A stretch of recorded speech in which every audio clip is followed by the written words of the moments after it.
I was bringing him with me.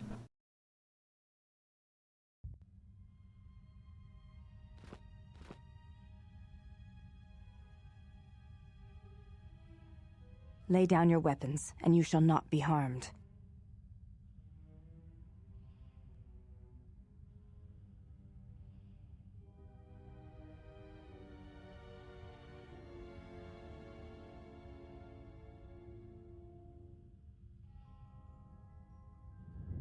Who are you? And more to the point, are you with the assassin droids? Because that is a very key question at this point. I will not warn you again. Drop your weapons, or we shall take them from you. Do as they say. I sense we will come to no harm.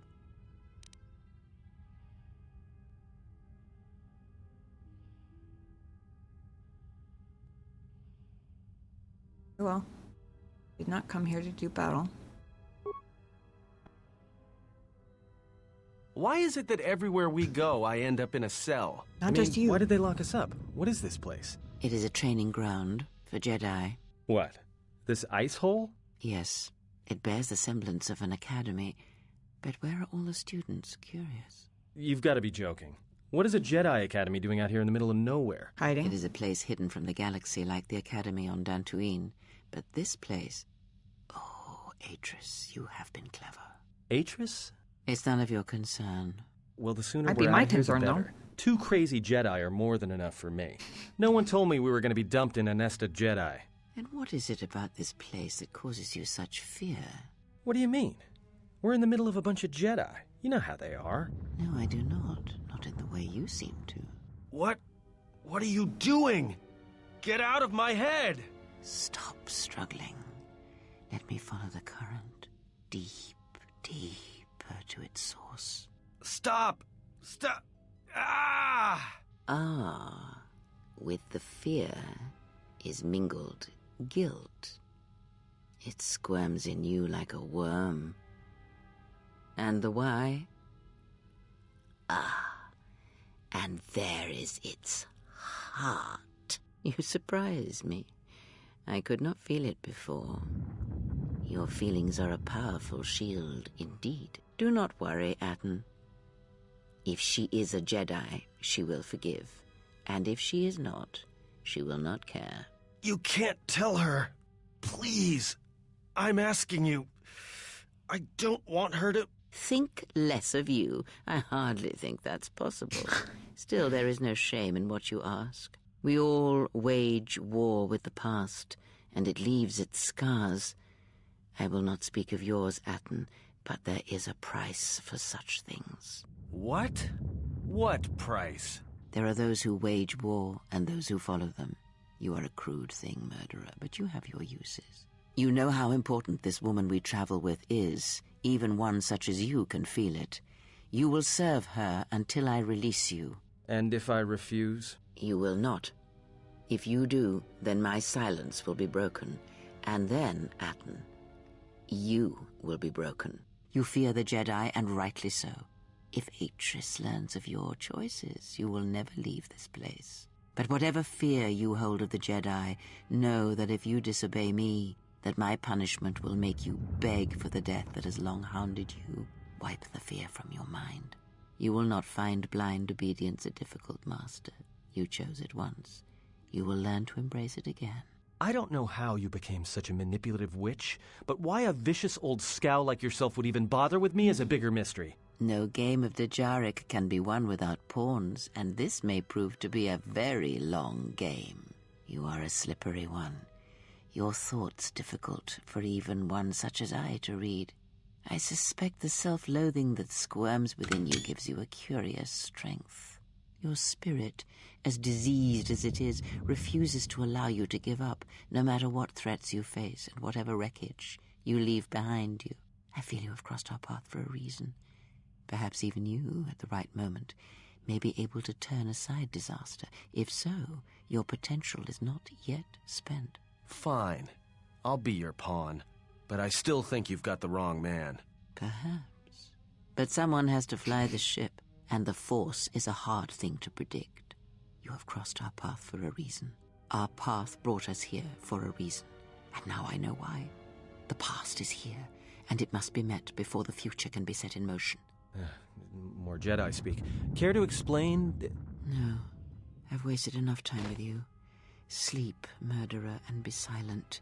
I need no distractions. A critical moment approaches.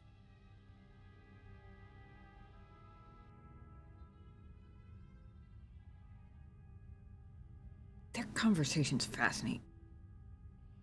You're not wrong, Toasta. I got to keep my pants this time. Silver linings, really. Critical moment, huh?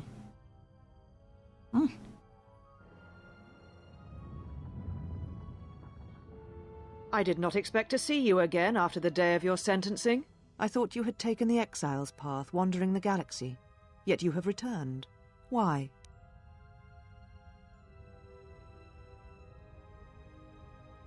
My slaves and my ship.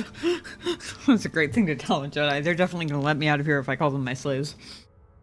And Kreia definitely won't kill me in my sleep for it.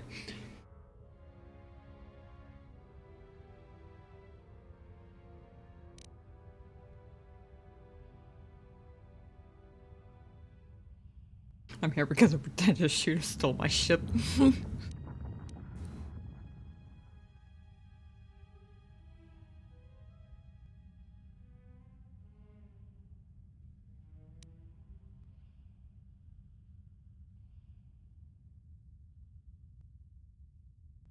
It's not my intention to come here, Atris, or to see you again. Atris. I pronounced it Atris. Not my intention to come here, Atris, or to see you again. Yet here you are. Perhaps you do not know yourself as well as you think. Regardless, your arrival here begs an explanation. Have you come to face the judgment of the Council, as you did so many years ago? Are you finally willing to admit that we were right to cast you out?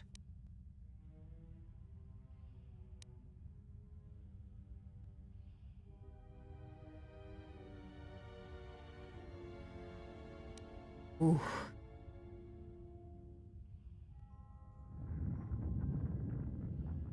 So many interesting threads.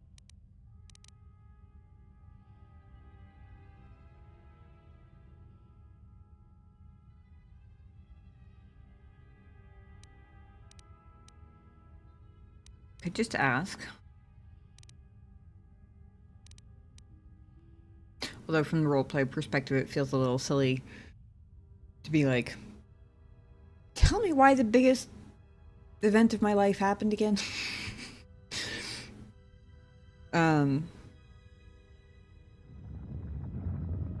Plus, I kind of like that they give you a way to not just be a stereotypical amnesiac in this game. Like the fact that you can recognize people. You don't have to just play dumb about your own entire life. I also really like that even though you were kind of stuck doing that in KOTOR 1, eventually it got explained away with like an in-game reason aside from the whole it's a video game and therefore we can't account for every backstory a player might make up for their character. You know, it was actually like explained in game as obviously everyone's memory is rewritten, but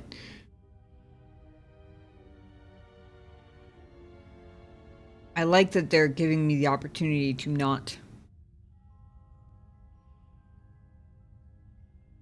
to maybe be in denial, maybe have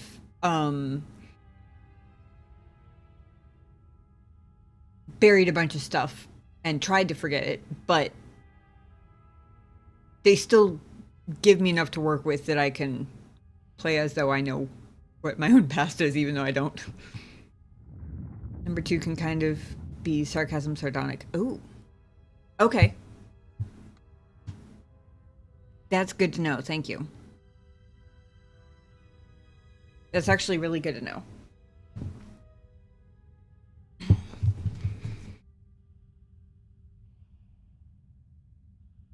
I can see that now that you mention it. I don't think I would have assumed that they would have left the possibility for it to be interpreted that way, if that makes sense. But I can totally see it now that I know it's there, if that makes sense.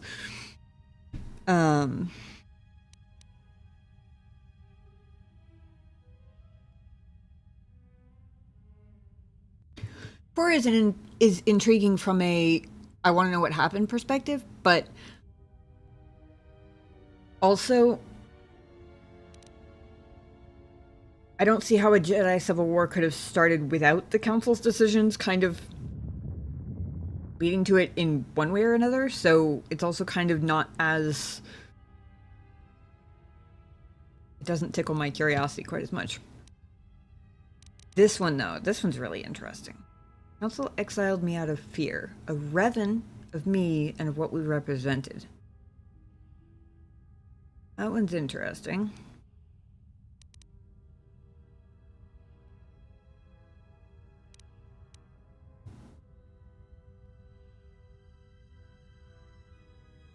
Five makes me sound like I rebelled against the establishment to be a hero, which is kind of cool.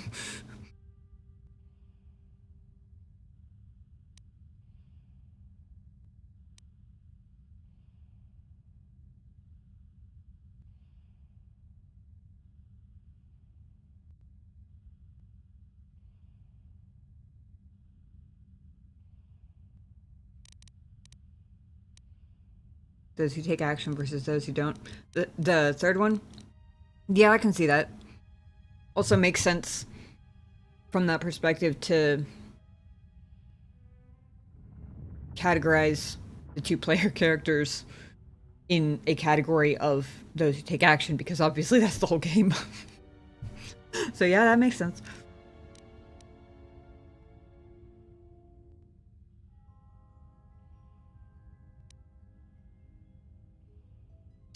So I'm basically using the dialogue to piece together as many bits as I can without choosing one, and then I'm going to see where the hole is left.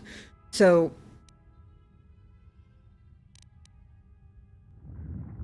that's a good summary. Those who take action versus those who don't. And it expedites the thinking through it process. So thank you for that, and I'm sure Pat probably appreciates it also. Because I could be here for a while otherwise. They were right. The Jedi do not go to war no matter what the reasons. Obviously, that would fall under those who don't take action. I couldn't stand by and allow innocents to die in the Outer Rim. That definitely sounds like an I took action when I wasn't supposed to take action sort of thing. I'm not here for revenge. I'm here to find my fucking ship. And honestly, I'm feeling a little more benevolent toward this Atris than I might otherwise, because A, I don't actually have the memories that my character has, so I have no idea who Atris is to her yet. And also, I'm still just relieved that she doesn't seem to be working with the assassin droids. That alone gains her likability points at the moment. Not gonna lie.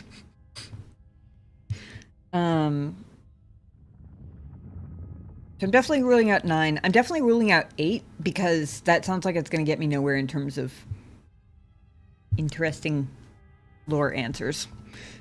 Like, I'm not here to debate the council's decision. I mean, I'm not, but that doesn't mean I don't want some more, subtle info drop.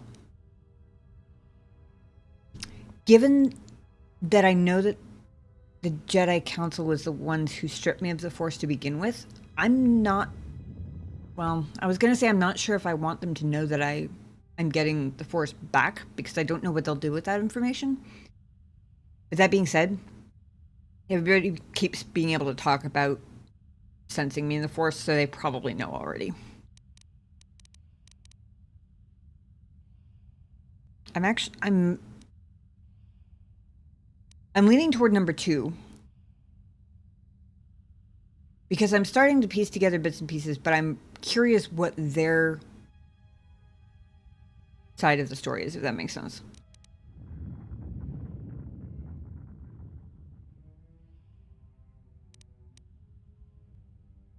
Also, it kind of lets me be a smartass without doubling down on a point that I may or may not know the full implications of, if that makes sense. Like...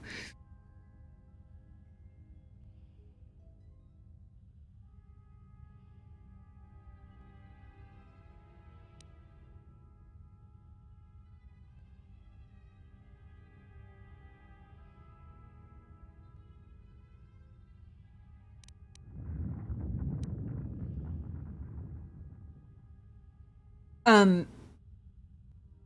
Okay, tell me this. I'm also in the back of my head. I've still got Kreia predicting critical moments in the back of my head, so I'm like extra overthinking this. Is this like the conversation about Revan that I had when I first ran into Atten, where it was like a writing history sort of conversation where what I chose becomes what happened? Or is it an explore your own established backstory thing? Like, does what I choose here, like, for example, if I say refresh my memory, does it go to like whatever the canon answer is, and I actually like that wouldn't necessarily be, for example, not standing by and allowing innocents to die? Like, do I have to choose that option for that to be the thing that I went against the Jedi Council on? I hope that question made sense, because it came out a little bit zigzaggy. Okay, cool. Thank you.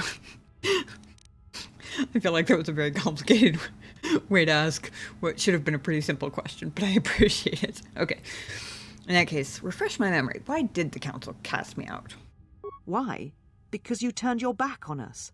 And the Order. You followed Revan to war against the Mandalorians. The very war that made Revan a Lord of the Sith and ruined you. Oh yeah, I forgot the timeline goes farther back. I keep forgetting that the timeline goes farther back than KOTOR 1, like... I keep remembering that I'm older than I think I am. Relatable to real life much? Oh.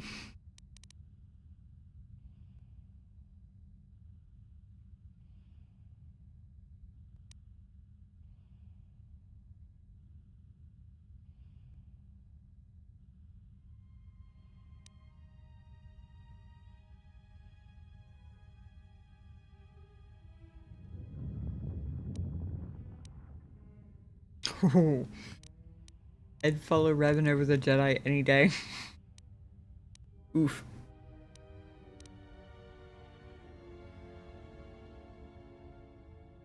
I mean, to be fair, we already established that Revan saved the day in the end, so... arguably not as bad of a choice as it could have been, but still.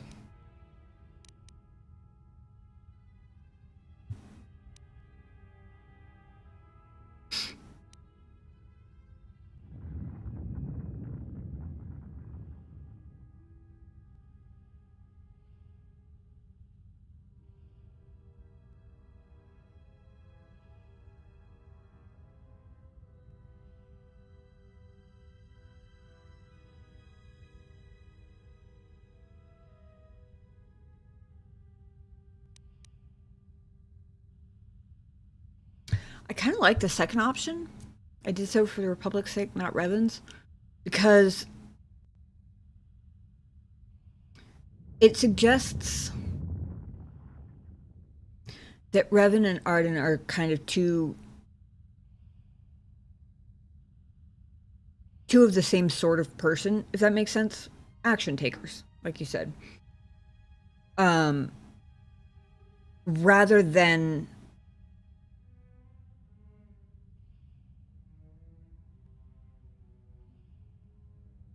Arden being the sort who, like, fell for the charisma and got persuaded into following Revan to the dark side, basically.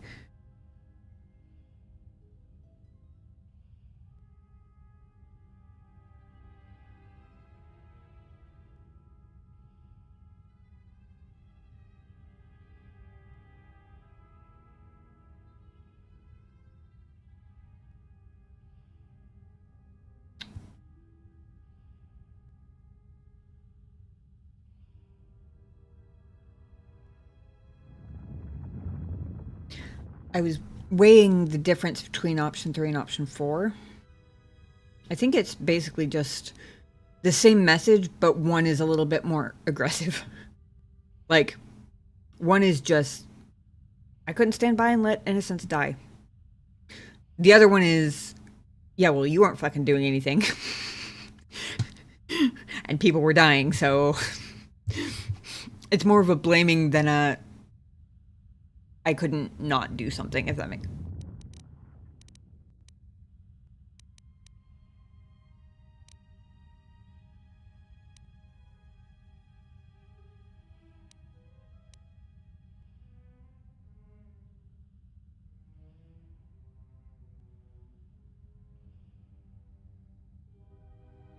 Honestly, the Republic asked the Jedi for aid feels like the weakest of the, like, this was my reasoning options.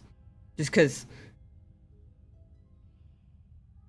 maybe it's just because I had one of those parents who's like, well, if your friends all went and jumped off a cliff, would you follow them?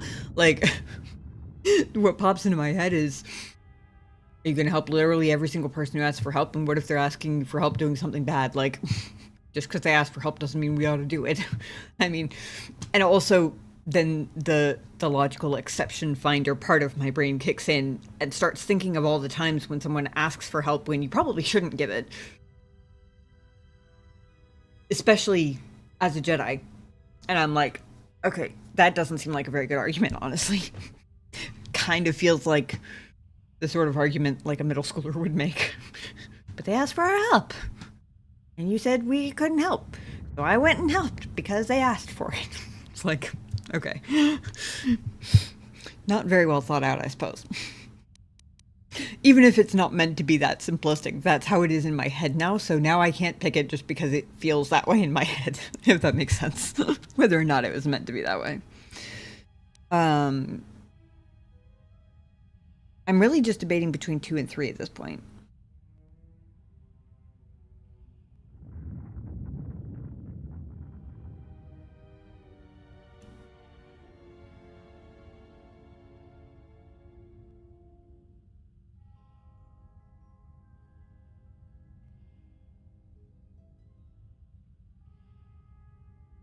Whether it's more important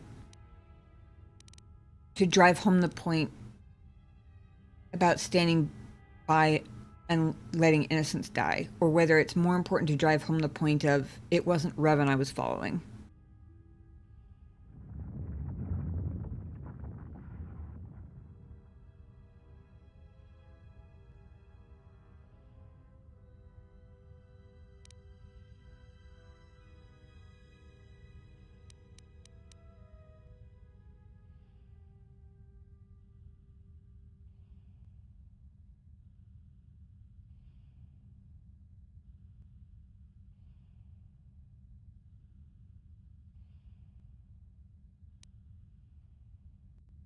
The part of me wonders if this third one will pop up again, because it's come up in 2 dialogues in a row now.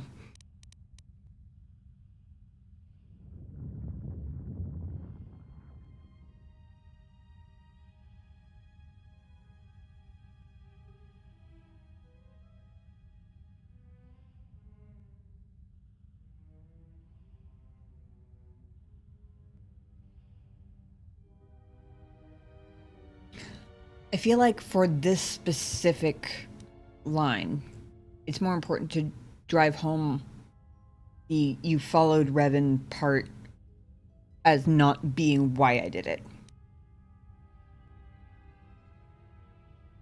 Because also, to be fair, Revan wasn't a Lord of the Sith yet.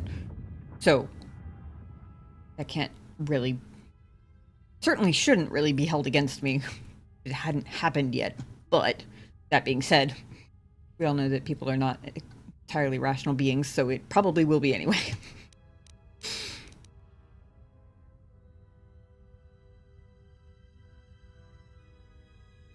I did so for the Republic's sake, not Revan's.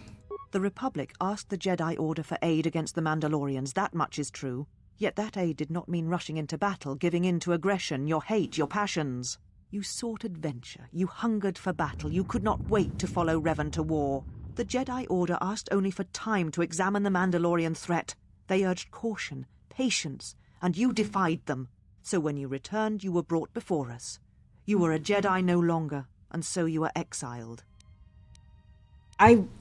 Before that last line, I really thought it was going to give me the option to go with the whole I couldn't stand by and watch innocents die thing. Because it sounded like it was leading up to open up the option for me to say that again. Oh well.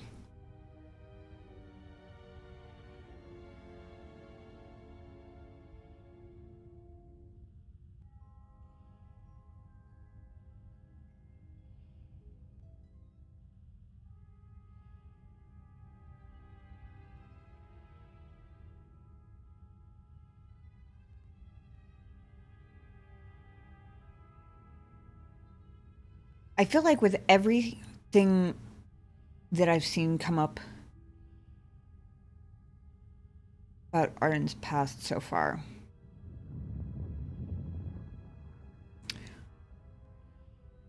gratitude toward the Jedi Council has not been anywhere in there.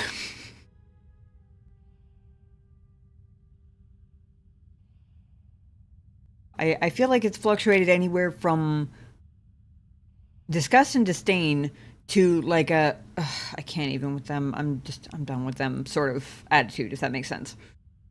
Nowhere did I get a sense of gratitude. So I'm gonna call that one bullshit. And I have a feeling she would too. Because it is.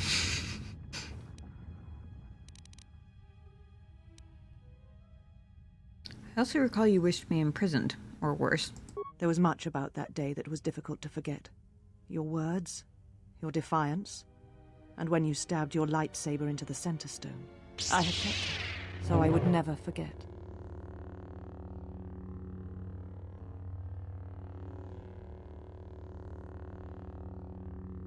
I picked the silver blade, didn't I?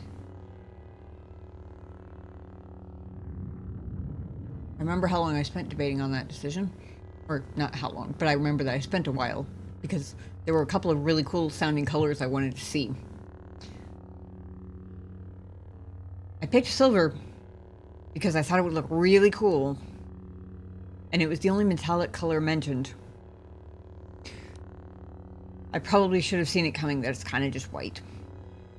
Still kind of a neat, like, unusual thing. But I probably should have expected it to just be white, honestly.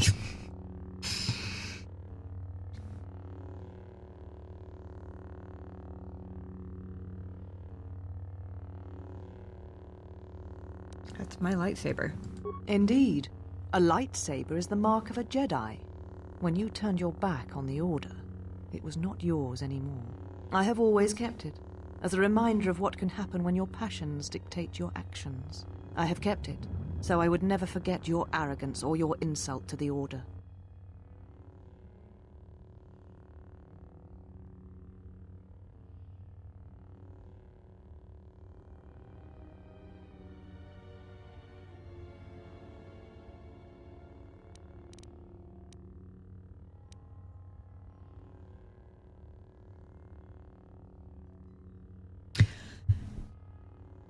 I'm thinking back on the conversation I had with Atten about my lightsaber and some of the dialogue options there. And to the conversation that I almost said Kreia and Telos. Kreia was conspiring with the whole ass planet. Somehow that wouldn't surprise me at this point. Like, not the people on the planet itself. She's conspiring with celestial space rocks or something. I don't know. Atten. The conversation that Kreia and Atten had when I was asleep while we were under house arrest about the impact of the Force being torn from a Jedi and some of the more... I don't even remember which dialogue options I specifically picked with Atten, but I remember a couple of them were... It sounded like they sort of reflected that hurt when talking about the lightsaber. And I remember thinking that the I couldn't care less about it option, given the other options and what I knew, kind of felt like I'm telling myself this, so maybe I'll believe it type of thing, if that makes sense. I kind of feel like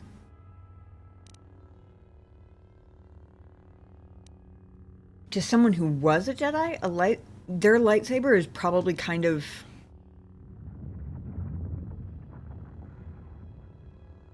it's almost like their force in an object, right? So having the lightsaber removed from you probably feels like, well, I guess in tandem with having force removed from you is almost like a double blow, if that makes sense.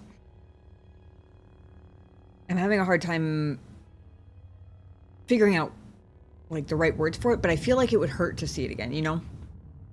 Like even as you're starting to feel more whole as the force is coming back, like I feel like seeing your lightsaber would be more than just seeing a favorite weapon that you used through many adventures or something. Like I feel like that would hurt, you know? Cut you off from your natural born energies, yeah. And in a way, I guess kind of an extension of yourself when you felt whole with those natural energies. The extension being the lightsaber. I guess that's a better way to put it, I suppose. But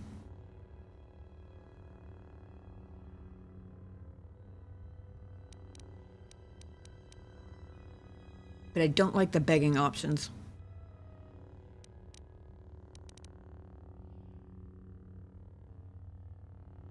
Well, option. I guess the second one isn't really begging. It's more of a hypothetical. The first one, I wish to earn the right to carry my lightsaber again, feels like a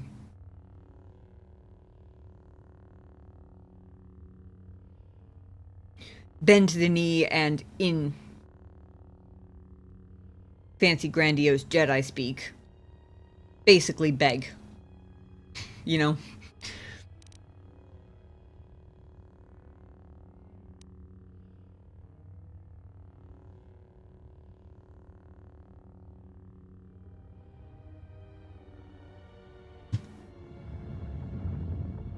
Actually, the more I look at 2, the more I'm considering 2. Because it doesn't say anything about her letting me become a Jedi again. It doesn't say anything about how I would plan on doing that. I feel like it's probably safe to assume that as a Jedi, she knows that I have some force back already. It's more just a hypothetical, maybe. Or she knows for sure it's a hypothetical, I guess.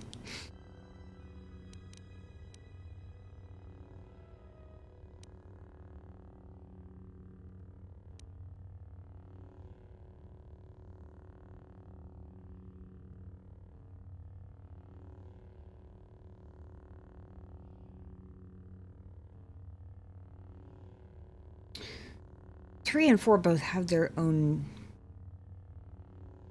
draw, though. 3 kind of goes straight to the point of, I don't really give a shit about your rationale or your reasonings or your grandiose, self-righteous Jedi moralizing. I just want my... It's still my... like... kind of cuts through all the... If there's any question in the back of her head that her keeping it is justified, that would basically cut through all the bullshit straight to that question mark. Now, I don't know. Maybe she doesn't have any doubt of that whatsoever, but you never know.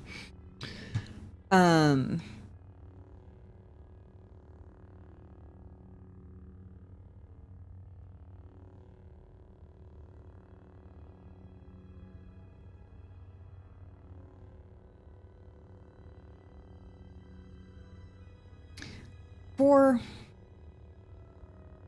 lets me snap back at that pretentious, self-righteous last line there.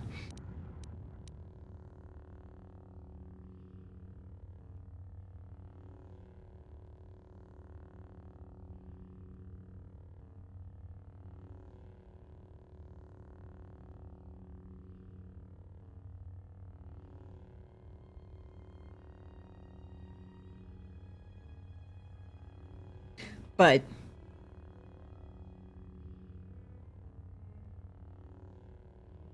probably won't do anything to change her perception of me as an impulsive hothead, to be fair. Not that I really care what she thinks, but I do want my lightsaber back, damn it.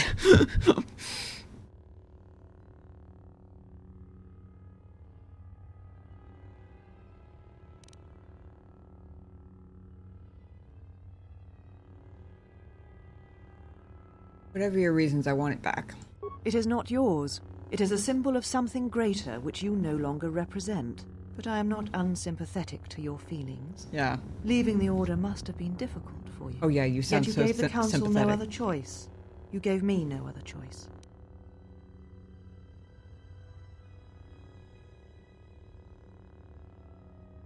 Okay, it's not quite the whole I couldn't let innocents die, but it's pretty close.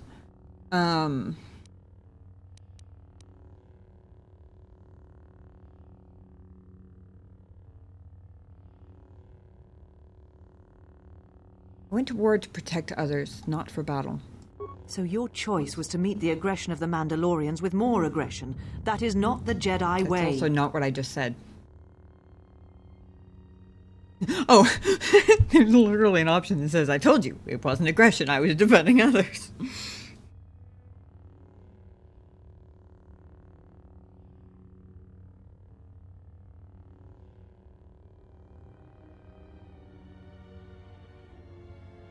The funny thing is that she's the one who's sounding more aggressive line by line here. I have grudgingly but intentionally steered away from the options that directly increase aggression in this conversation. Like, I made no comment about her whole insult the council bullshit. I could have, but I didn't. In fact, I didn't even argue with her reasons. I just said I want my lightsaber back. She's the one who's escalating, which is kind of funny.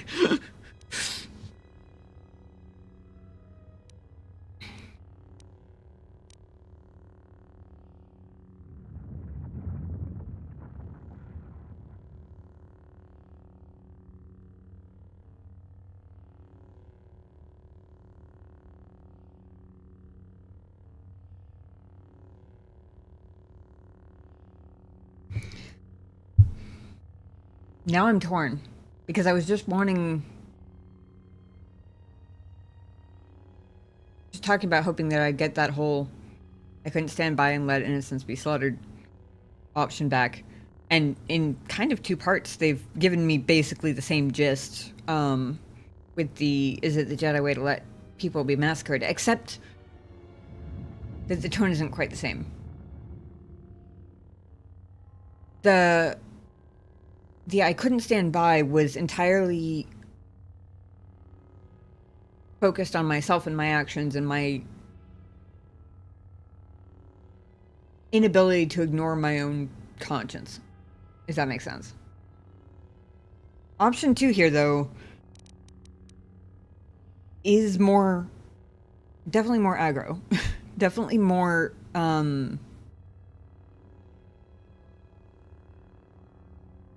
mean, it brings up the whole innocents getting slaughtered point, but in a very different way than that first option that I was considering did. Now that I've realized that she is gradually getting more aggressive, though, it almost kind of motivates me to keep not being, just to see how far she'll take it. Because I'm kind of hoping that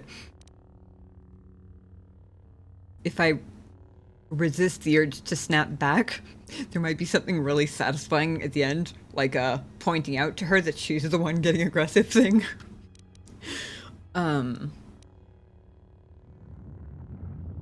Because if I do say so myself, I've done a rather good job so far of holding my temper.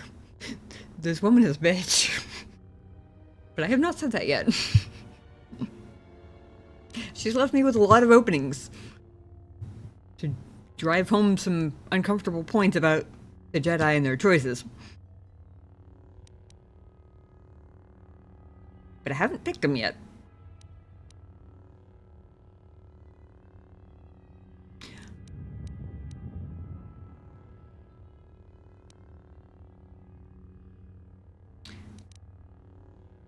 I'm ruling out option 1 because suggesting that the Council's way was to meet aggression with surrender is kind of a direct escalation, because it's gonna feel insultingly hyperbolic to call it surrender to her, even if it seems that way to everybody else. Since technically they didn't surrender, technically they were carefully considering and weighing options, right? I'm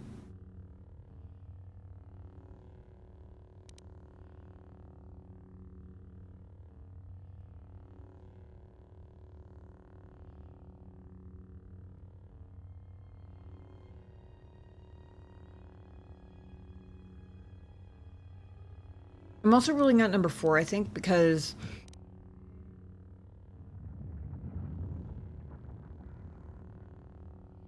it was for a just cause. Just doesn't feel satisfying. Like, she obviously doesn't... Well, maybe she agrees with that, but she doesn't agree that it being a just cause is justification, ironically. And it doesn't deliver quite the punch that the others do. Like, coming back with... to a statement like that is not the Jedi way with... Well, is it the Jedi way to let people be massacred? That has a sting to it. Depending on how it's said, it could be either really aggressive or just... It could be said mild-mannered and like... that, like, faux curiosity sort of tone, like a... Oh, is that the Jedi way? Because that was my interpretation, you know. Which is also kind of insulting, honestly. Not that that wouldn't be satisfying, but number 3 is satisfying in a completely different way. Number 3 is satisfying because her tone is getting more aggressive. Her words are getting more aggressive. And there's something satisfying in a completely opposite way about telling her I was protecting, not going for the sake of battle. And she gets aggressive, and then I'm imagining in, like, the exact same tone of voice. It's like, I told you, it wasn't aggression. I was defending others. Like, literally, I just said this. But just, I'm like this, while she's going like this. There's something extra satisfying about that. Especially given that she's supposed to be the Jedi here.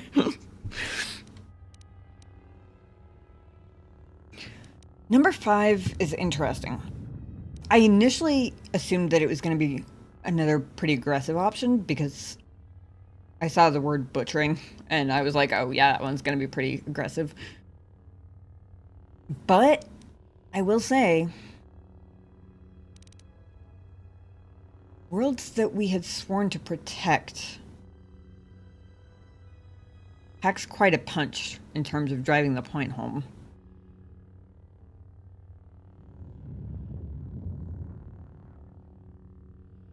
And that's one of those, though, where it could be either matching her escalation or it could be just said as a calm statement of fact, and it's kind of impossible to know for sure which way it's going to go.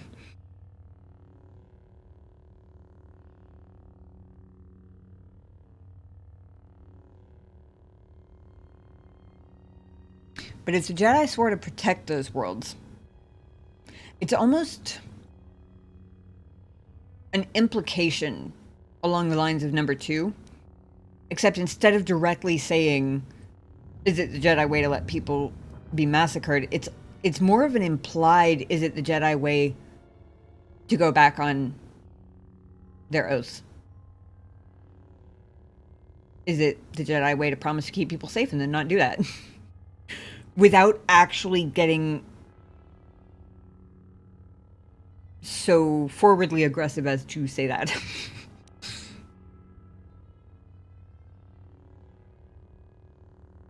Am I reading too much into it? Probably. Almost certainly, but if this isn't what you guys come here for at this point, I don't know why the hell you're here.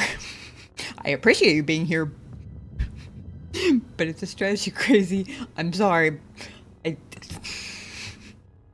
You ought to know to expect it by now, though.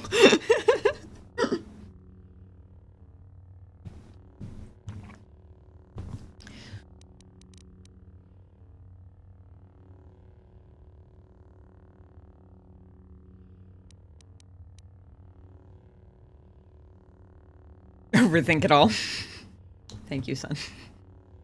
As much as I know that I've fully doubled down on that is just my brand at this point, because we all know that I completely failed to break myself of the habit. Even though I know that, and even though I know it's in all my channel descriptions and everything, every once in a while, there's still a part of my brain going, oh my god, these guys must be so friggin' bored. Oh my god, these guys must be going like, Jesus, Tam, would you just pick one already? So it's nice to have a reminder that you guys know what to expect by now. I appreciate you being here for it. At this point,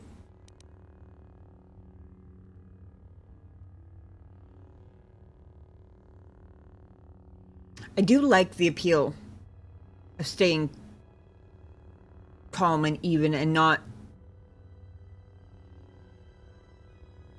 doing anything that would indicate that I'm escalating aggression with her, because it makes her look crazier.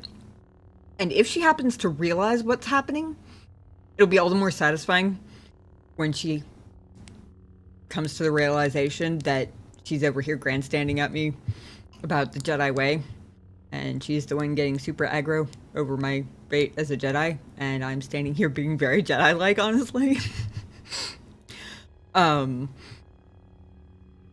So I think 2 is a little too aggressive. I'm mostly just torn between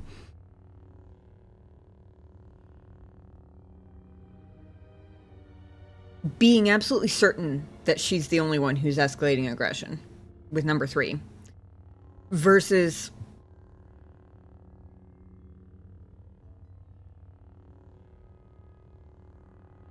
going with number 5 and hoping that it's meant as a calm, factual tone rather than a basically hoping that the period at the end of the sentence is real and that it shouldn't have been an exclamation mark, if that makes sense. Because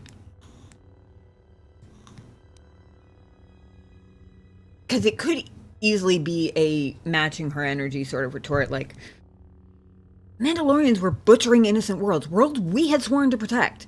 Like, that's an escalation. Or it could be the Mandalorians were butchering innocent worlds we had sworn to protect. I was just doing what I swore to do, or what my order swore to do, calm and even. Either way, it's not quite as pointedly non-aggressive as 3 is. But I'm not sure that I had registered until this set of dialogue options that the Jedi had sworn to protect those worlds. I'm not sure that I had, if that was explicitly laid out at some point, I must have missed it completely, because I'm pretty sure that I never fully registered that was part of it. I was thinking of it more as people are in need, and it's kind of obvious which side is the good side and which side is the bad side, and the question mark with the Jedi is, why the fuck are you not getting involved, sort of thing. Like, this dispute is not a moral gray area, so why will you not go to battle to defend us? I didn't realize that the Jedi themselves were actually sworn to protect those worlds specifically. That adds a whole new layer of, oh, they done fucked up to this whole thing.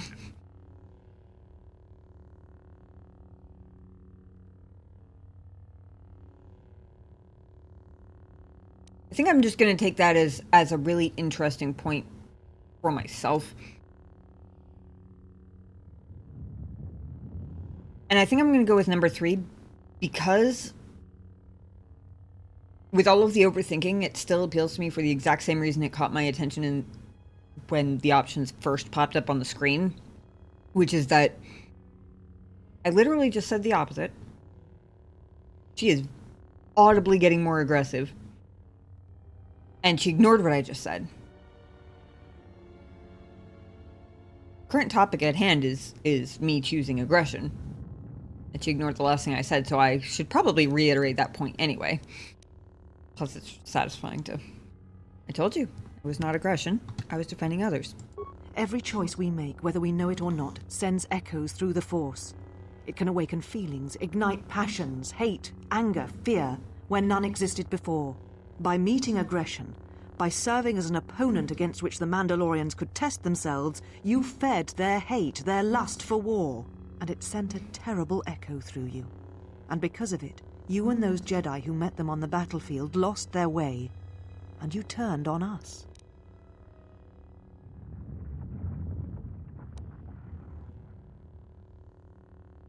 That makes no fucking sense.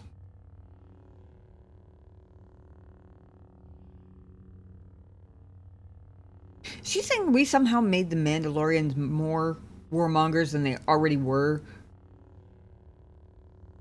by defending people from their war. That has got to be one of the dumbest lines of logic I think I have ever heard.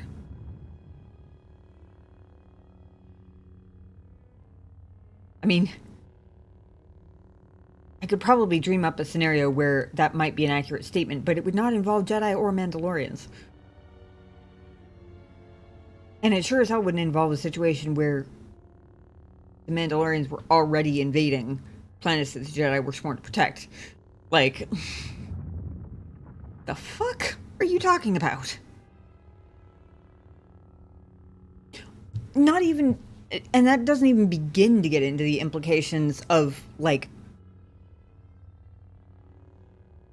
My first thought when she said that is that almost implies that she thinks that the Jedi are the only people in the galaxy with free will.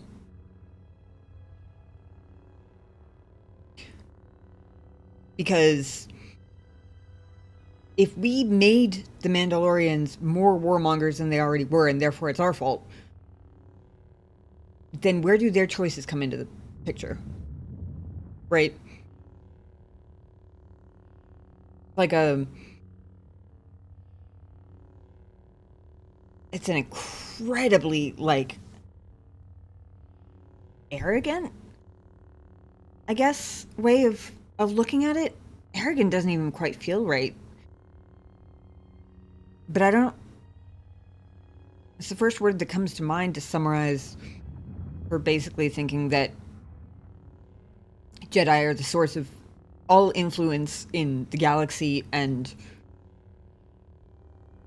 are somehow in control of everyone else's actions when everyone else isn't. That's crazy to me, unless I misunderstood something, but that's what I basically heard her say.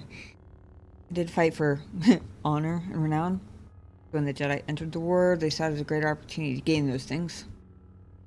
To face Revan, okay. Candace expresses being humbled a bit and was still a little unhealthy with his thinking, teasing Karth's morals. That's true. That's true. And fair enough. I'll grant you that. And honestly, I could have jumped to the least charitable interpretation of what she was trying to say. I wish it would let me scroll back through dialogue while I'm on the screen, but it sounded to me like she was implying that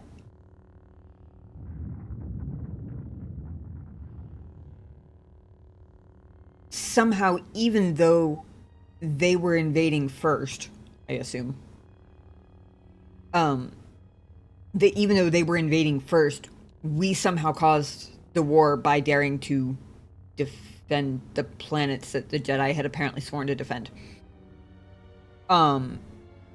Because it caused behaviors in the Mandalorians that we should have, like, not only predicted, but, like, accounted for.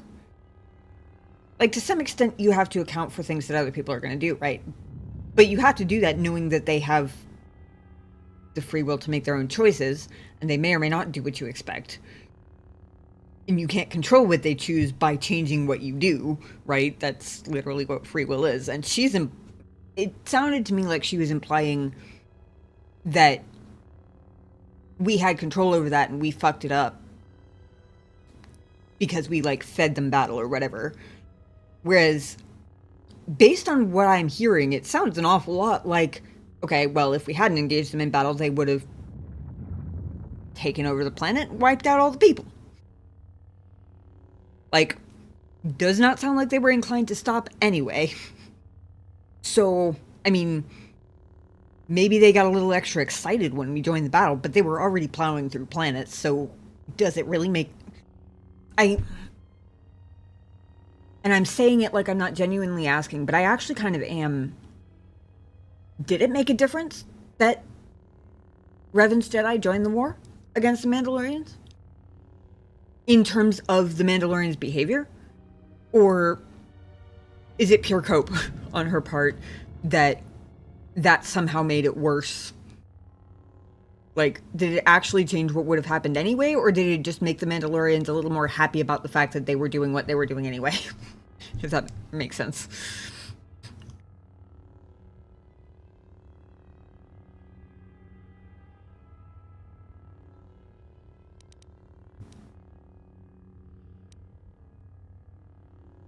Because the impression I got from Candace was kind of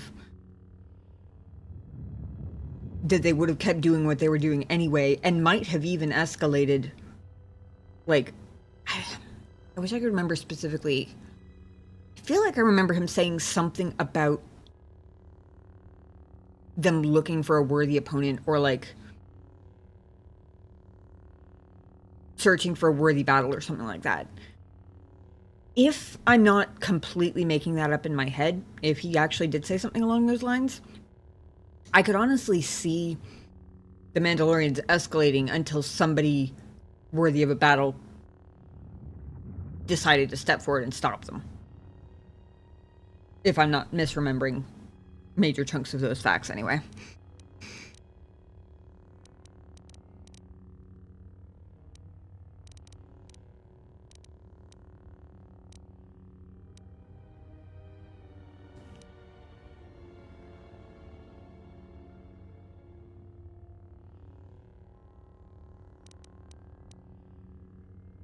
I don't actually know. Somebody tell me if I'm forgetting something here. They never would have stopped. Yeah, that's kind of what I was thinking. Somebody tell me if I'm misremembering here. I don't actually know exactly when in the timeline I lost my Force access, do I? I know that the Council took it from me. But I don't know when, do I? I've been assuming it was whenever they exiled me.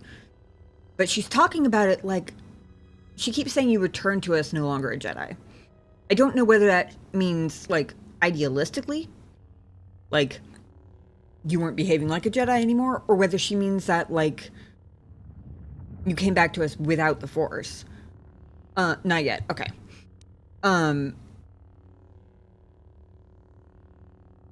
Because that could change option 5. If I came back to the Council, and then the Council stripped the Force from me as part of my exile, then, I mean, it still feels like some bullshit to say I lost nothing in the war, no matter what war you're talking about or who it is doing the talking. Like, war is losing shit, right? But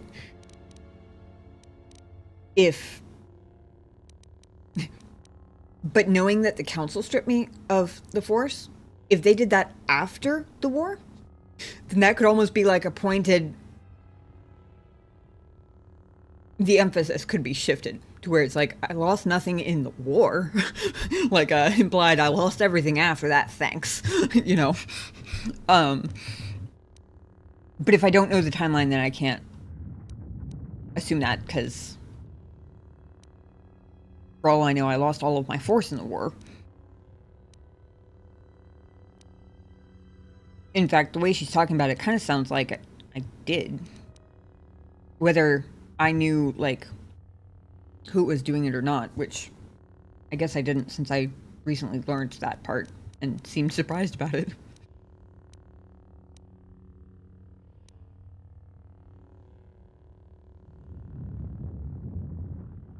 I don't think it's accurate to say I found myself either, though. Not with the way that Kreia and Atten were talking about me when we were under house arrest. In fact, it very much sound like I kind of lost a big piece of myself.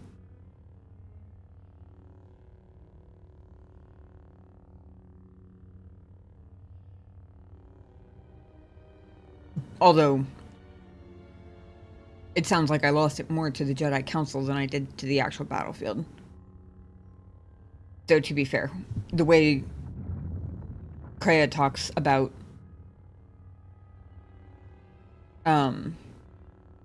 something, I wish I could remember exactly what it was. Something about the way Kreia described me and choosing to go into battle again definitely implies that I lost a lot in the war. Maybe not even just the Force. Either way, I found myself doesn't feel accurate from what I know so far.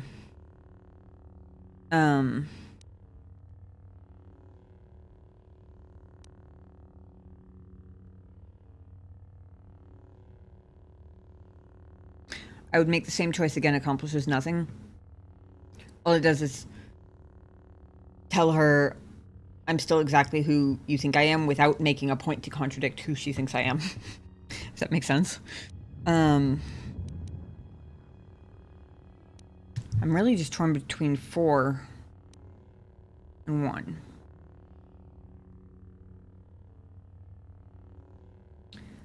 Again, it kind of comes down to which is more important. Driving home the point about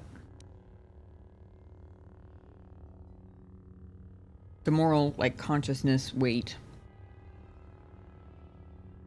Helping the innocent.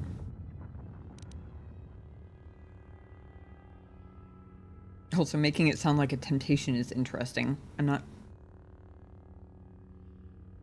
100% sure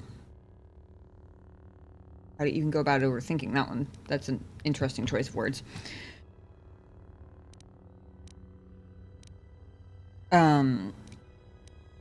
Versus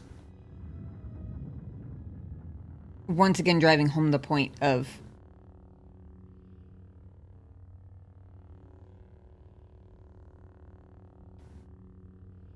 not letting her glob me in with the to-be Sith Lords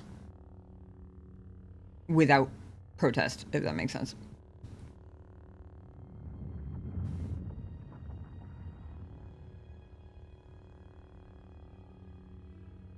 And then my brain goes...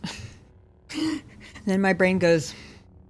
wonder if this game is written so that it's more effective to double down on a specific point in an attempt to get it across.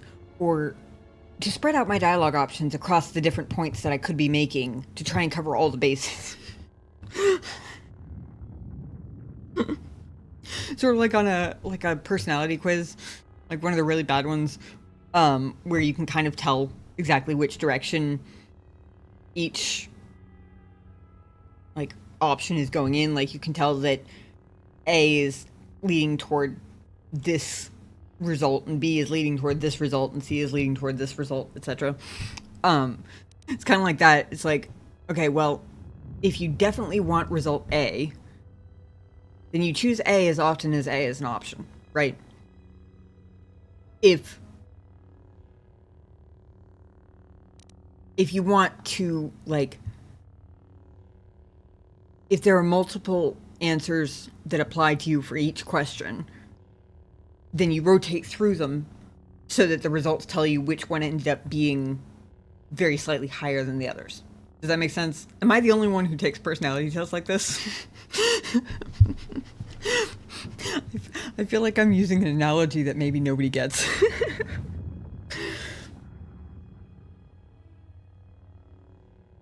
Conviction is a theme of the game, in my opinion. I often think back to Manon.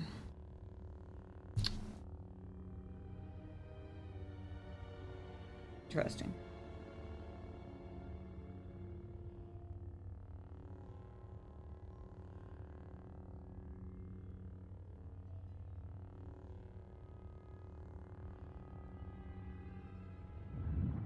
I was thinking, okay, so which part of Manon would be the most applicable to this situation? And the unfiltered smartass in my brain just goes, so many fish. Clearly the most relevant part of Manon. The fuck, brain.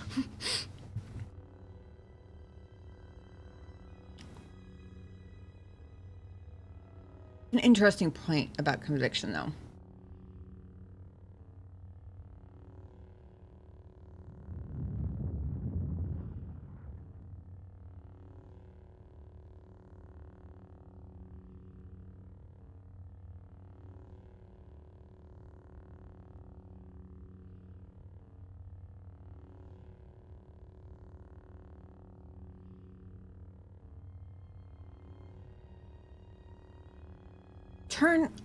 To turn on someone implies a complete pivot from ally to enemy, rather than simply disobeying orders and doing your own thing.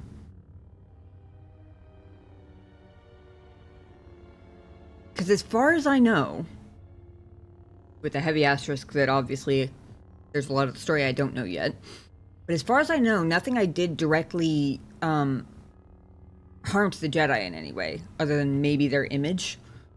But even then, that would have been harmed anyway, because there were a bunch of Jedi who did what I did. Who followed Revan. So if that was considered like a ding to their reputation, that would have happened anyway, with or without me. But as far as I know, I didn't turn around and like, I didn't go against the Jedi in any particular way, aside from just not obeying. Again, as far as I know.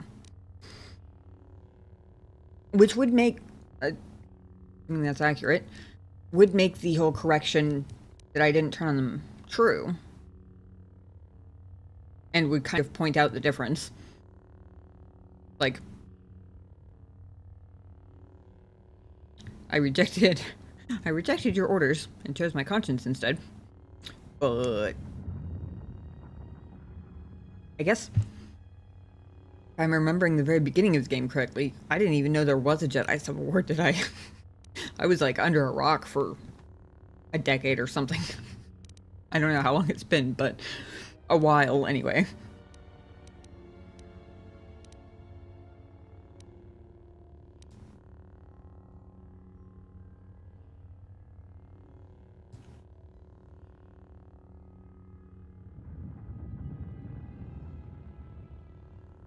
It also sort of makes an interesting, albeit very, very, very subtle point about the difference between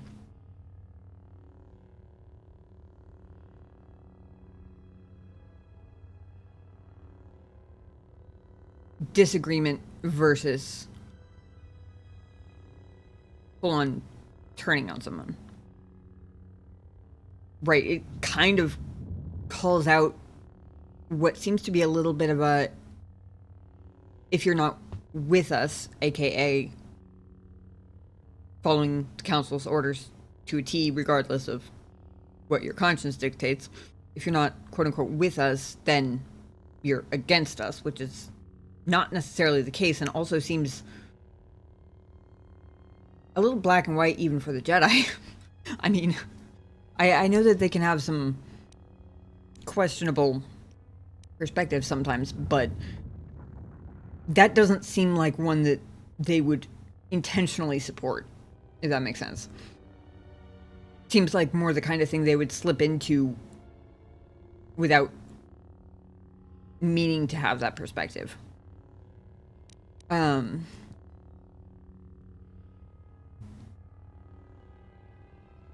Questionable. Did I say questionable? Questionable. My brain isn't even wordsing right. It thinks it can overthink all these dialogue options, and it thinks it can think hard enough to be smart about them, and I can't even speak words right. Clearly, I ought to just pick something.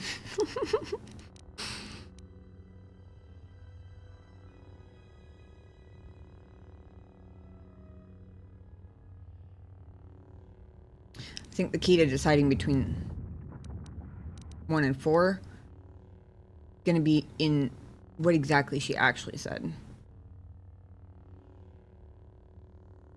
She was talking about us basically feeding the Mandalorians lust for war. It sent a terrible echo through you. And because of it, because of feeding the Mandalorians lust for war, presumably, you and those Jedi who met them on the battlefield lost their way. And you turned on us.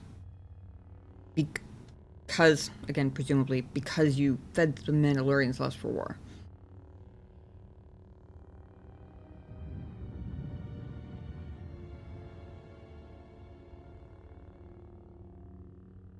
As much as...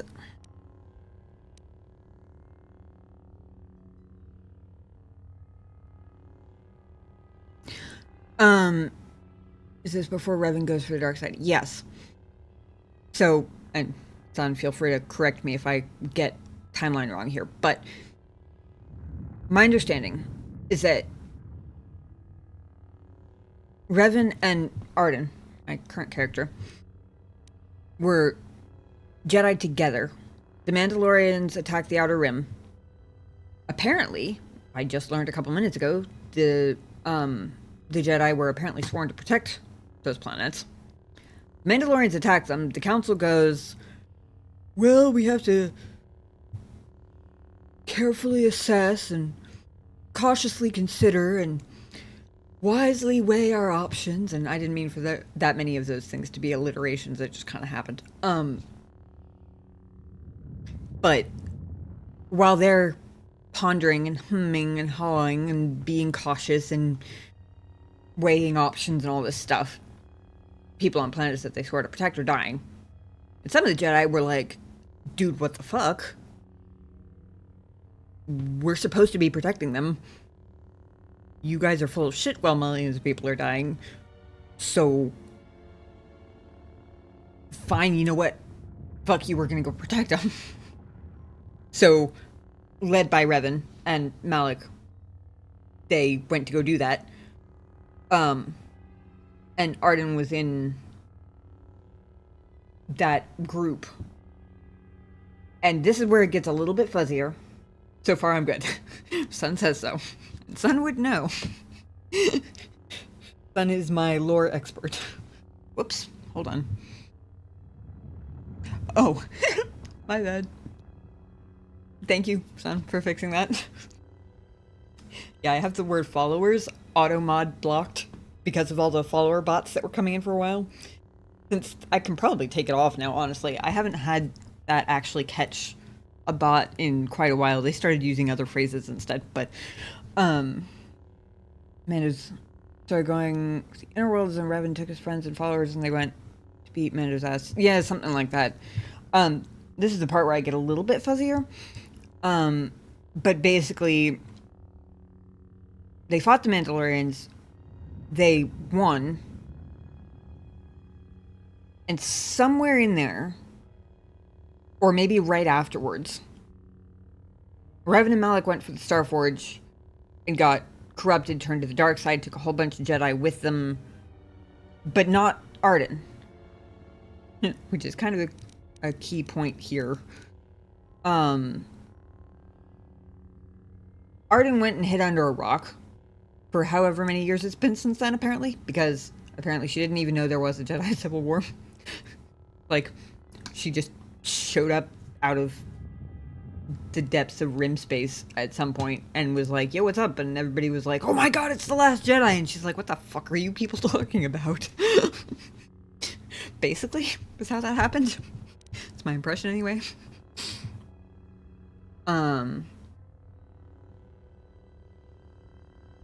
So yeah, fighting the Mandalorians would have been before Revan went Sith. And or possibly slightly overlapping, but that part, as far as I'm aware, isn't clear. Up to this point. A lot of the Dark Jedi you kill in KOTOR 1 were following Revan until she died, then jumped ship to Malak, right.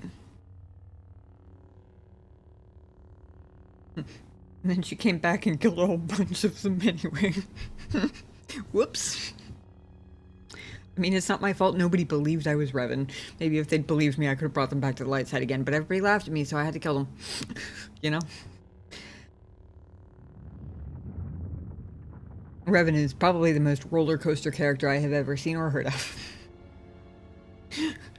Going from majestic hero of the light side to majestic villain of the dark side, back to majestic hero of the light side, all in, like, what, 10 years or less? Something like that.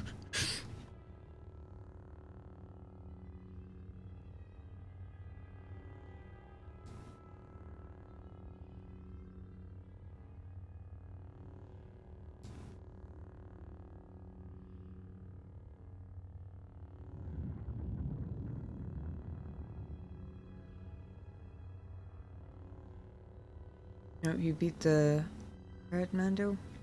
And told him, this told the Mando to attack. And Revan, foolish. Look down. This turns out, Sith Emperor. Oops, so that didn't end well. Yeah, definitely could have gone better. Definitely could have gone better.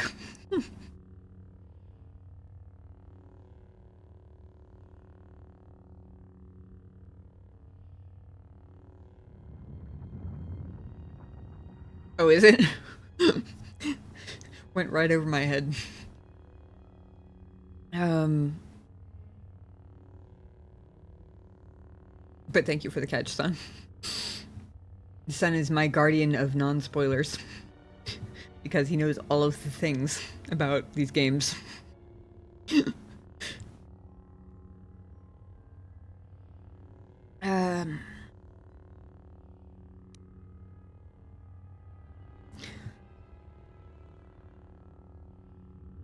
For the sake of establishing my character, I really want an opportunity to drive home the point about the Jedi letting innocents die. Because that feels like a really, like, good character defining moment for my character. But I think I have to hope that I still get another opportunity over the course of this conversation, because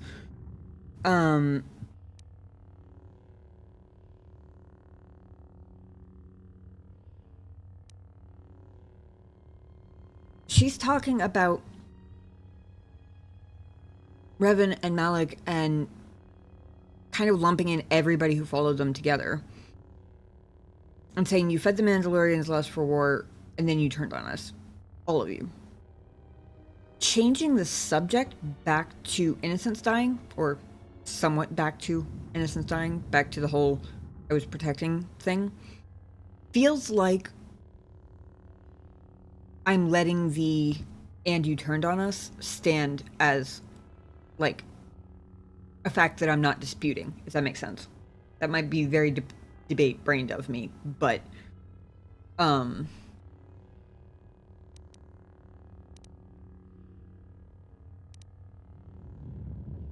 but it feels like saying, okay, I'm not going to dispute that I turned on them, which is not accurate because, look, you know I didn't. Also, like I said, there's something satisfying about calling them out, albeit subtly, on the whole, if you're not with us, you're against us sort of thinking, because that also feels very Interestingly, more like something I would expect from the Sith. Revan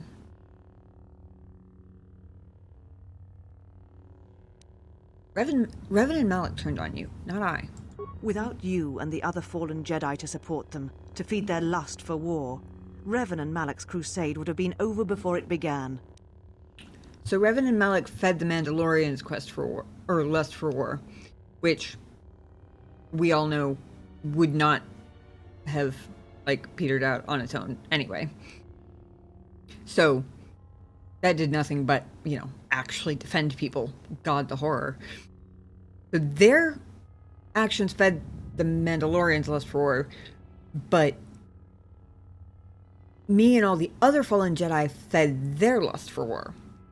We're doing a lot of responsibility shifting here. We're doing a whole... She is bending over backwards to shift as much responsibility as she can onto me. And every time I dispute a point she makes, she changes to a different point that she's shifting responsibility on me for. Because remember, originally it was supposedly my lust for war that I was, like, giving into. And then I pointed out that I wasn't. She ignored me, so I pointed it out again. And now it's sort of that unspoken concession thing that I was just talking about. She's moved on. She's letting it stand as a fact that I didn't go because I had a lust for war. She didn't outwardly accept it, but she stopped disputing it. Implied acceptance. But now she's moved on to blaming me for everybody else's lust for war. This bitch, man, I'm telling you.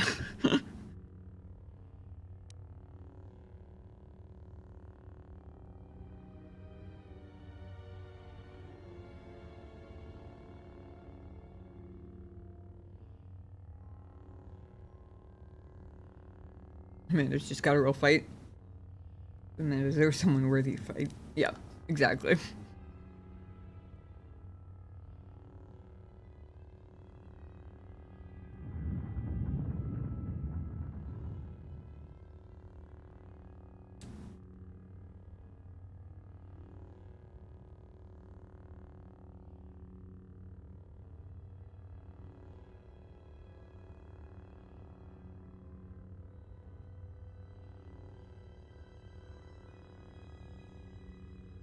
She's almost trying to, like,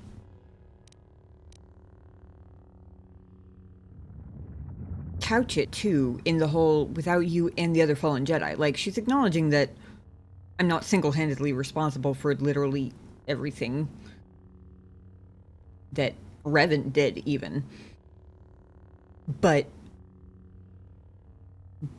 by sort of using me as the individual representing the entire mass of unnamed fallen Jedi, she's basically saying, oh, well, Revan and Malik were all bloodlusty for war, and you enabled them. She's still ignoring the whole we were defending planets we swore to protect point. Granted, I didn't actually make the we swore to protect them point, and now I'm kind of wishing I had, honestly, but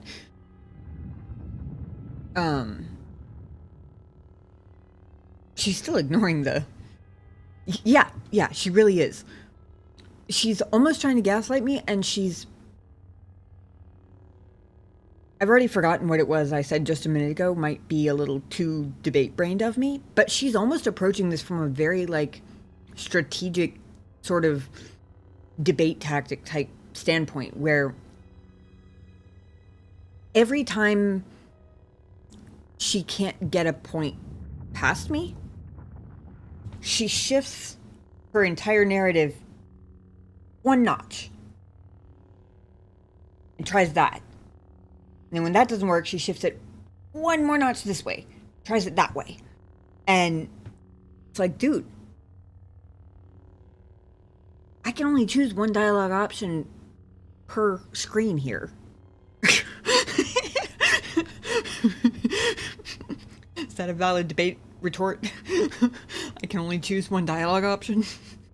I could choose a couple and, like, win this thing, but Since I have to choose between one and another, and I don't have tone indicators, it's a little harder. Okay, I suppose she needed the handicap of me not knowing the tone behind the dialogue. Maybe we can say that. She'd lose too quickly otherwise. Or something. Now who's coping? And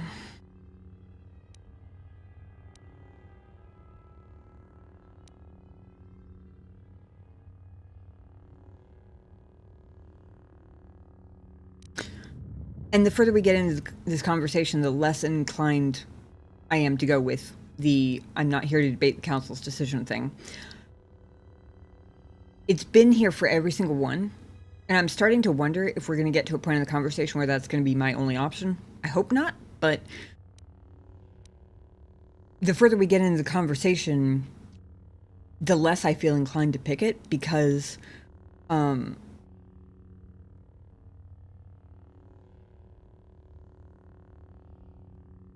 it's true I'm not here to debate the council's decision, at the same time, the more I see of how she's like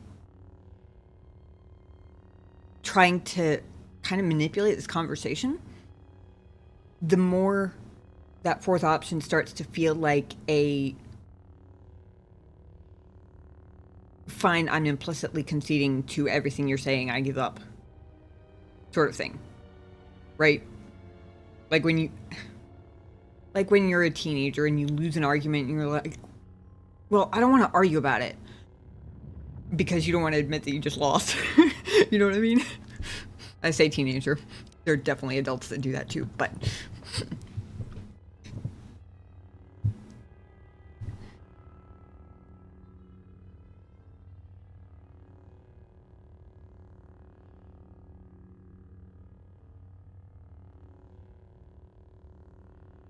so far, things I've been choosing seem to be working, question mark? It's not that they're working in that they're getting through to her, but they're working in that they're forcing her to change her own narrative to keep arguing with me. Which kind of reinforces my entire perspective about that one option that was, like, pointedly not even an iota escalating the aggression.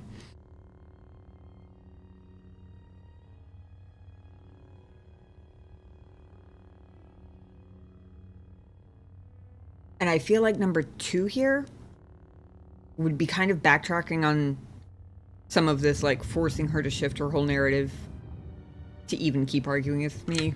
Like, if you can call that progress. I feel like if the Jedi had backed us, there never would have been a civil war. I mean, probably true. From what I know, unless there were other factors I don't know about, almost certainly true. Or at least not for a very long time. It might have come eventually, because it kind of seems like the council was drifting more this direction, and the heroes that Jedi were known to be were still this way.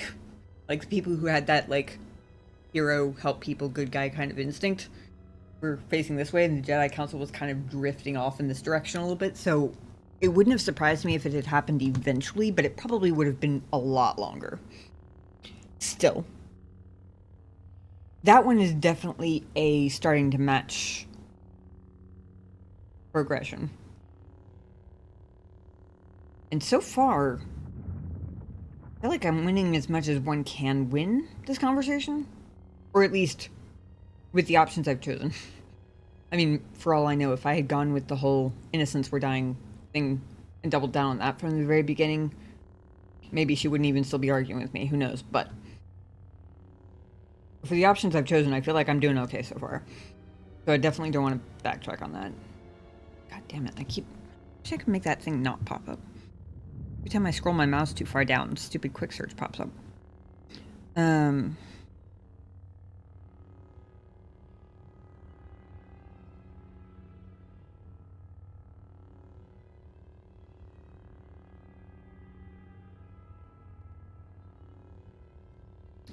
The biggest question...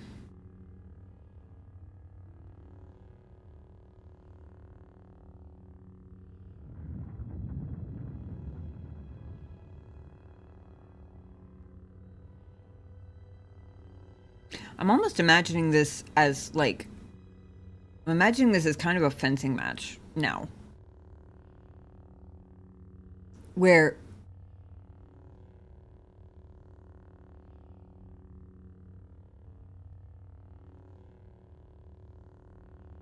she's trying to be on the offensive.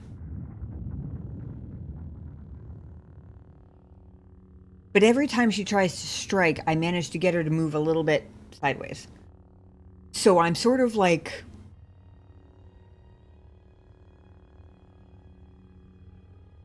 very roughly and very gradually steering her in a direction other than where she intended to be.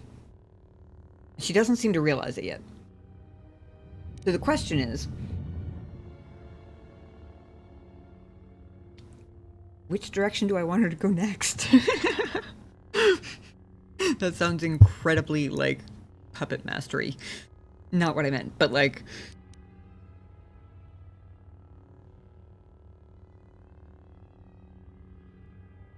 which one makes her take the next sidestep or backstep, right?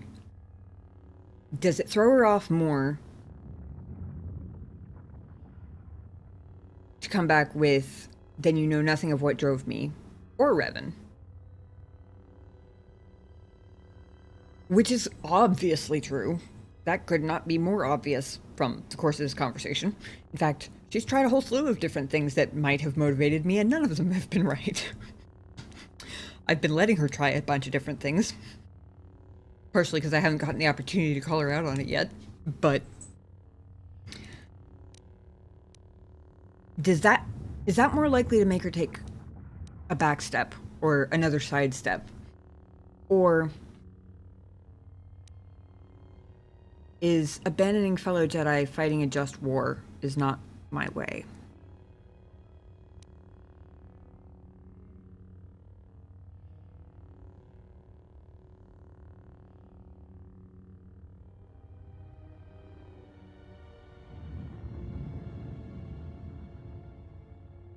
Here's a question. This is a lore question. Since everything I know about lore came from this game, and by this game I mean also KOTOR 1, and the first 6 movies, which I haven't seen all the way through in years, and people in chat who filled me in on details along the way. As far as, like, how... I'm trying to think of the right word for this. I want to say collectivist, but that's not quite right. But I can't think of another word, so we're going to go with collectivist. How collectivist is the Jedi Council? In terms of, like... how...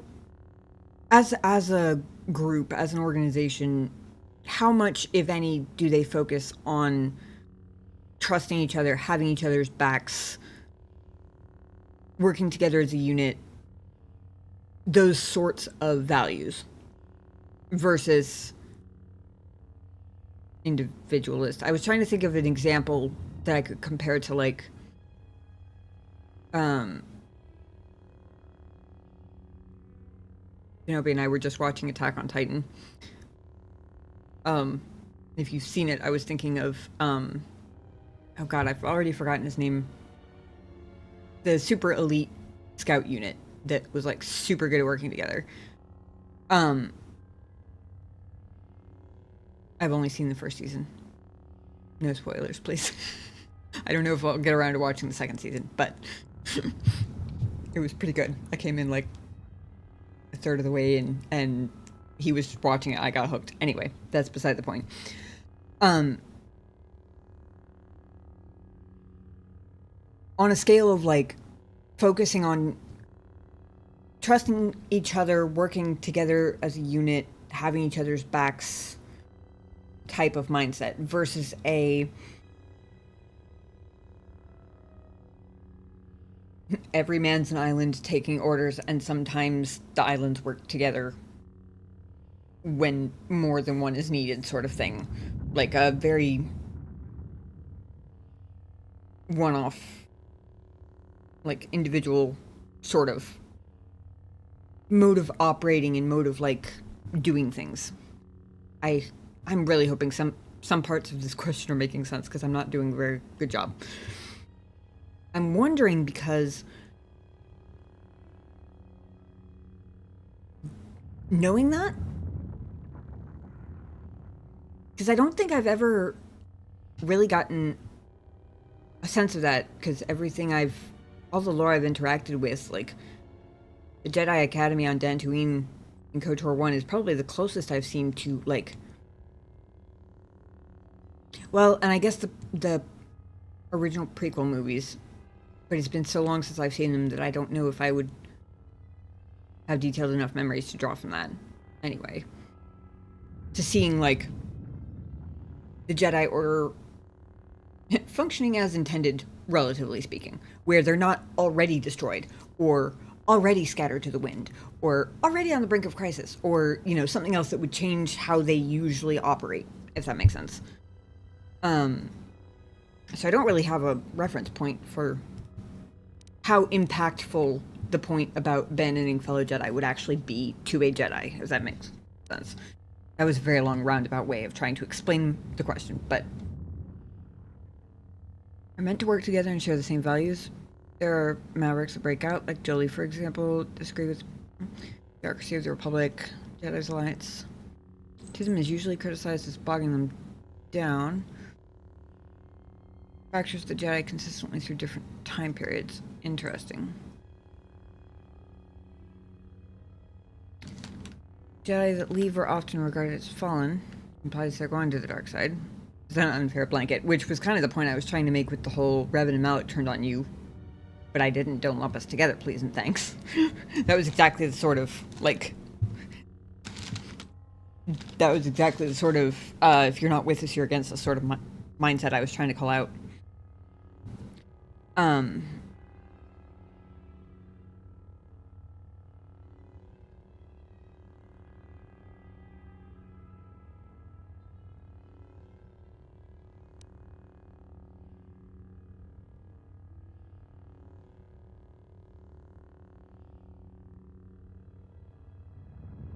Yeah, I mean, the Jedi Council seems to pretty strictly dictate exactly which values they're supposed to share.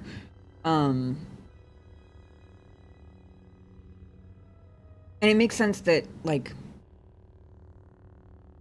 I definitely get the whole mavericks and outliers and people, quote unquote, going rogue or just not wanting to put up with bullshit anymore. Being kind of looked at as going to the dark side, or at least partially fallen or whatever. What I'm more wondering is, like,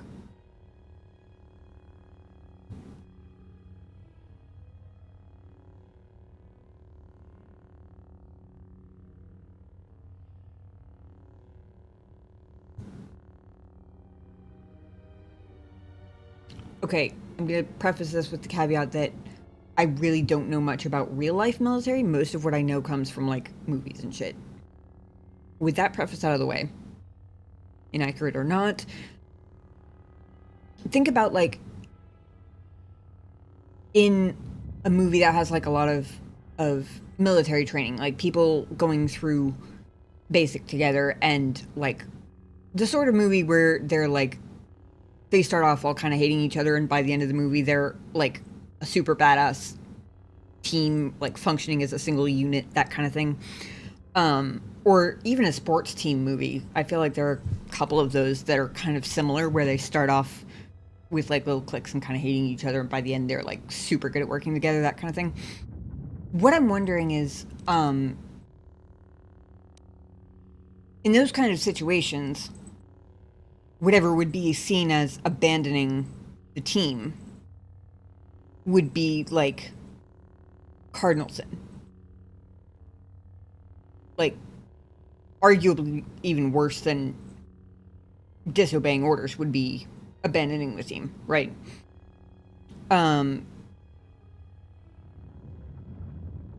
versus whether it's more of a, if you deem a fellow Jedi to be doing something wrong according to the Jedi Code, then you're expected to abandon them, sort of thing. Like, seeing those as kind of two ends of a spectrum, like loyalty to the Council versus loyalty to fellow Jedi. And I'm assuming that it skews a little more on the Council side. But I don't know how much.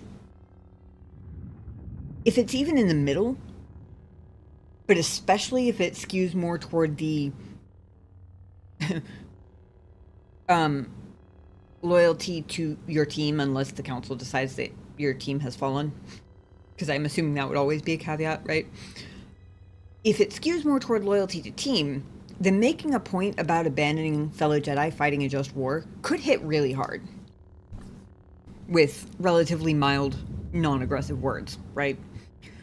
But if the assumption is that you're expected to abandon fellow Jedi who aren't doing everything exactly the way that the Council has deemed to be moral and good,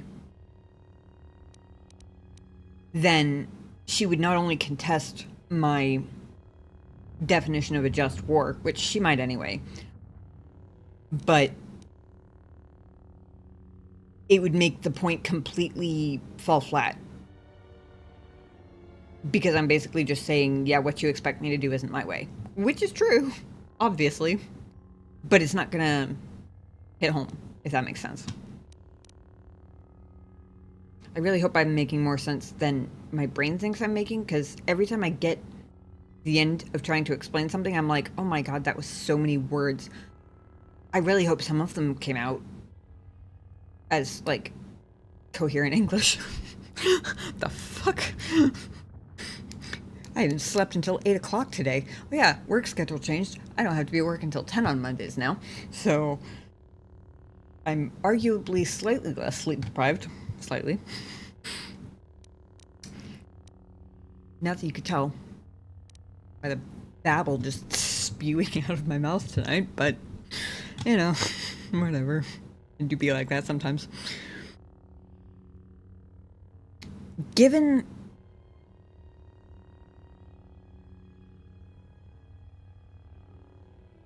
there's a macro bystander effect here.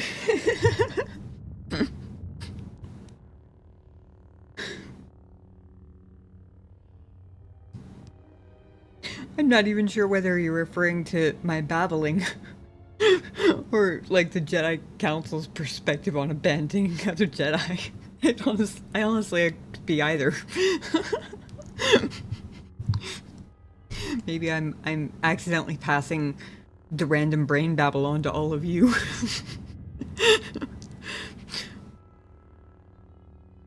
I'm guessing you're talking about the Jedi Council being a bystander in, like, everything that happens, kind of thing. And that being kind of the meta, so to speak. Where, when in doubt, default to doing nothing and quote-unquote considering, right? AKA taking no action. Even if other people take action, is that basically what you're saying? It's like you're expected to default to not taking action, whether or not that means abandoning other Jedi? Or were you referring to my view of word nonsense? Okay, cool. I got there. I got super distracted, and then I was talking about word babble, and then I actually managed to pick up the line of thought again. Sweet. Okay, then, yeah, that confirms my suspicion that option 3 would not hit especially hard in this particular conversation. I wanted to check before I ruled it out completely, because A, if I was completely wrong, and that was, like, an established value of theirs, then it could be a really, like, hard-hitting point to bring up. But also just because I was curious, because I realized that that's not an aspect of Jedi culture that I really had seen much, since I haven't really seen much Star Wars content with the Jedi Order actually intact and functioning at all. In that case, then you know nothing of what drove me, or Revan. I know you betrayed the Jedi teachings.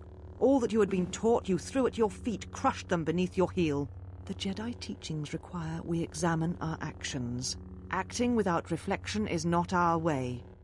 Oh, please give me this option now. This would be the perfect time.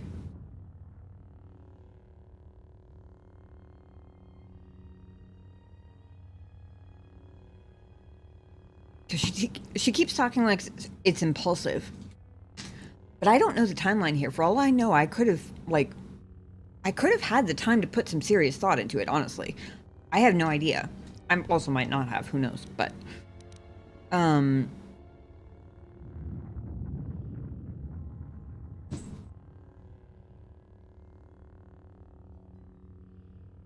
oh, I just saw option 4.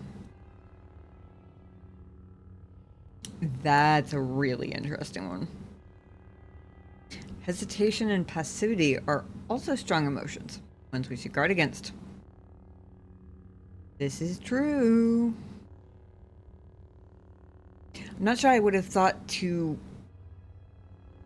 call passivity an emotion so much as a behavior, but hesitation certainly could be. And they can be pretty friggin' strong. Just ask anybody who's ever had anxiety about anything. They can certainly be strong. But they can also be kind of subtle, honestly. They're kind of the sorts of things that can affect how you approach decision making before you realize that they're affecting how you're approaching a decision, if that makes sense. Which makes that a really extra interesting point. Between that being demonstrably true and the fact that she was just preaching at me about Jedi teachings. Well, don't the Jedi teachings say to avoid strong emotion? I assume that doesn't exclude the subtle ones, right? And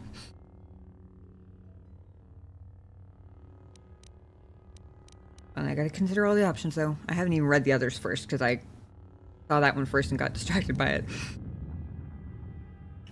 So you're content to let the Outer Rim die for the sake of teachings.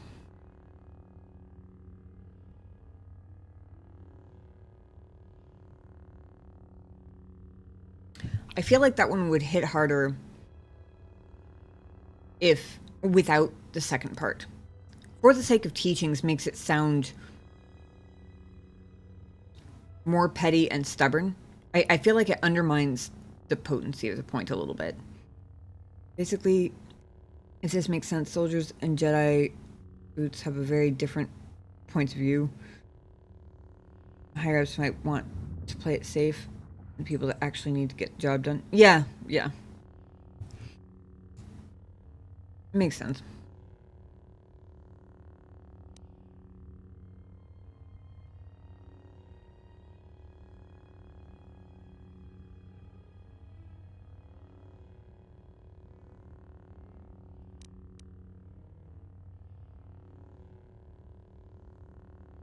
The second one is a little bit stronger.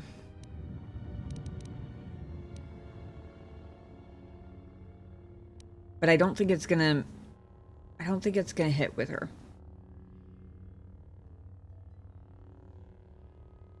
Because I have a feeling she's of the mindset that, well, it definitely seems that she's of the mindset that, quote unquote, reflection must come first. Without regard to the consequences. I think she would probably come back with something like,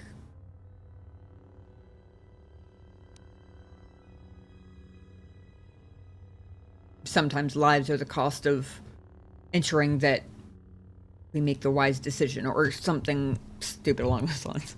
Hell with her. Yeah, but she has my lightsaber. And also,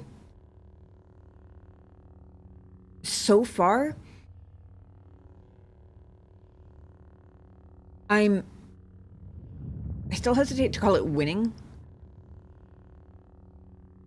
I'm not going to say I'm winning this debate, conversation, discussion, argument, whatever you want to call it. I'm not going to say I'm winning, but I'm very subtly and very slowly making her lose it, even if I'm not actively winning it. And she hasn't even figured it out yet, I don't think. And that is growing more entertaining by the moment.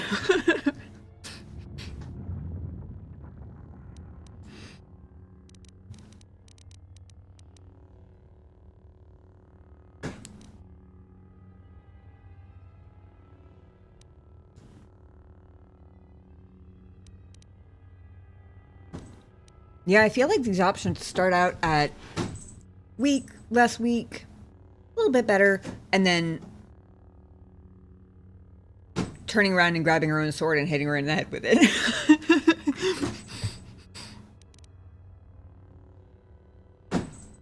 It does. Until you realize it's really more like, not a spiral. Whatever you call it when you, like, draw loops on the ground. Like, it's not quite a circle, because it's slightly shifting every time we go around. And it's shifting in a direction where she's having to make up ground. And that's entertaining. Because, like I said, I'm not even sure she's realized she's doing it yet. I don't know whether it's more satisfying if she has or she hasn't. Hesitation and passivity are also strong emotions. One to issue guard against. There was no guarantee that marching to war would have saved the Outer Rim. That would be In hesitation. fact, quite the opposite. That would be the hesitation part. The need for guarantees would be fuel for the exact hesitation emotion I was just speaking about. Now let's see what my emotions are.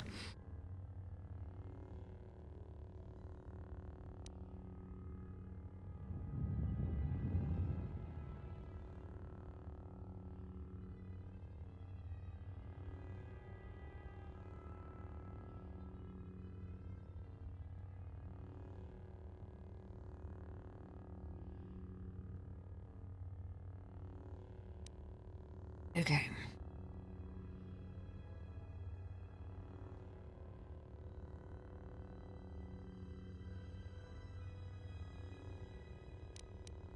Four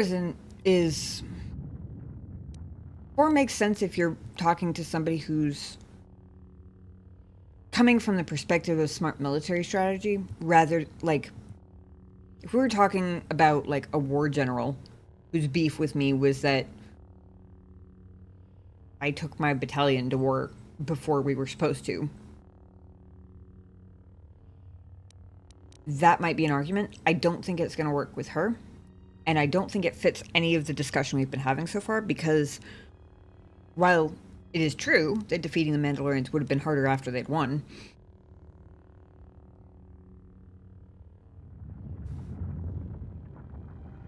I feel like the biggest potential hook to get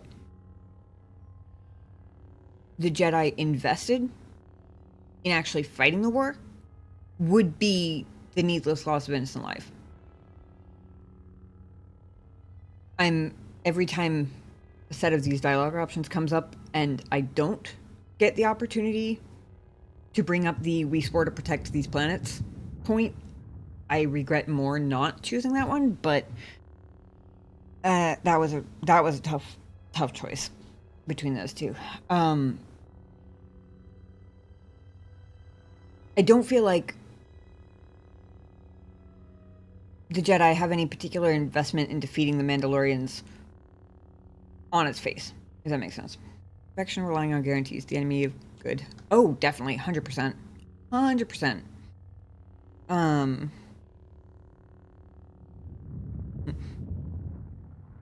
Progress is better than perfection. Done is also better than perfection.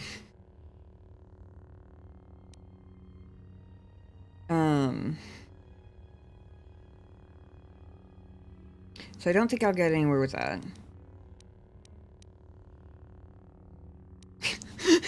Have you been reading the history of the blind? Revan won the war. Okay, I won't lie, that one's pretty funny. The fact that it's periods and there are no exclamation marks makes me think that it's kind of that tone too. It's not like a yelling at her, it's just a, are you fucking stupid? Which honestly at this point might be extra warranted.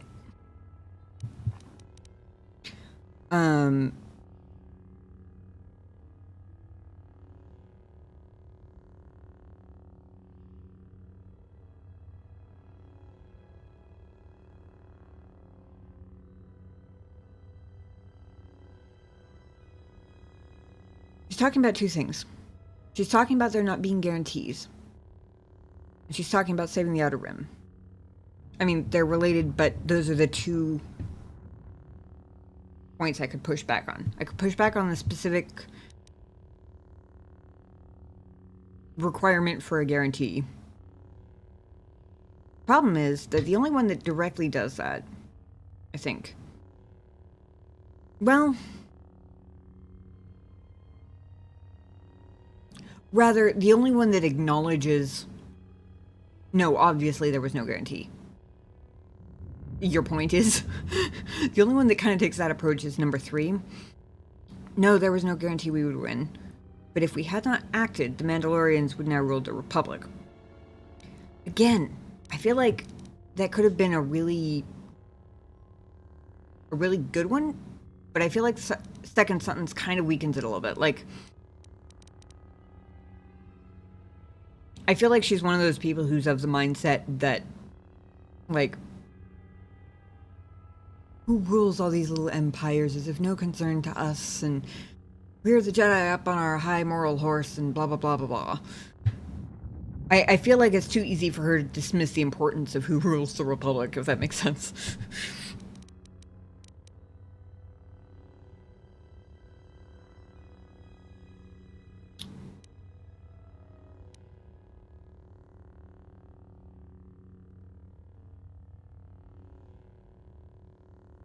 So either 2 or 5.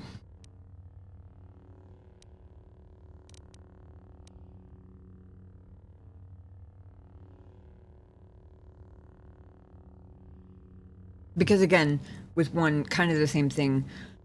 I feel like she has too much of a shallow, like, high horse type perspective on the entire situation, to where I don't think she would think about the ramifications in depth enough to acknowledge that it matters if the Republic fell, if that makes sense. Because obviously it does, but it takes a couple of steps of thinking past the acting on, like, ideals alone, like, in order to see why it matters. And I don't think she's doing that at this point.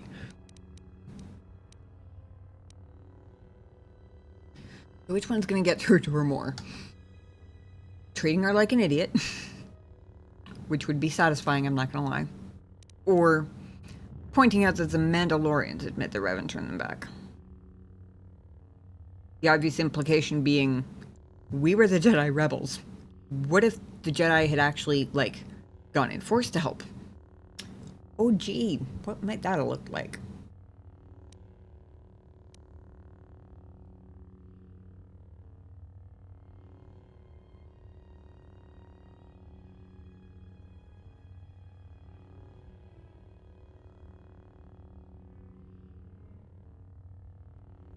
I'm only just noticing the very tail end of her sentence there. In fact, quite the opposite. Implies that there was a near guarantee that marching to war would have doomed the Outer Rim? Or would have, like, sped up its destruction somehow? The fuck does she mean by that? Like, in what world? It could just be meaningless words, I guess. Kind of like I have to make my point harder, so let me just add this in as like a filler without actually meaning it type of thing. But I don't know. That's a weird one.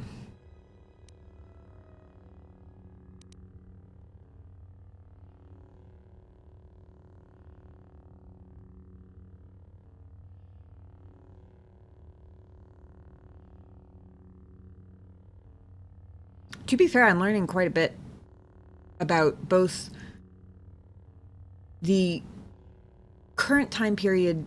I mean, the Jedi Council arguably doesn't exist at the moment, but the most recent sort of mindset of the Jedi Order, and therefore of the quote-unquote loyal Jedi who remained. And are still alive somewhere, apparently.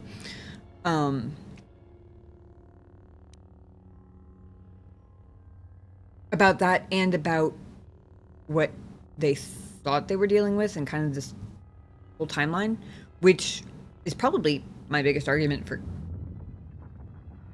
going with whichever one, number 2. Because I feel like going with Revan won the war. It's satisfying. Depending on how she responds to it, I feel like it's the kind of dialogue option that is going to start wrapping up the conversation sooner rather than later. Whereas I could see 2 kind of just continuing on a little bit. I am learning a lot.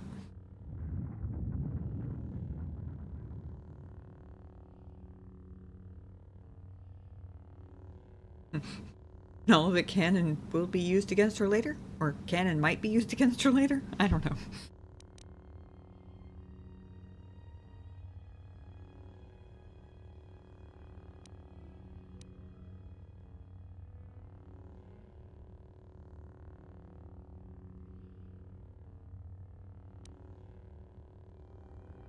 Still, though, that might be pure overthinking fueled on my part.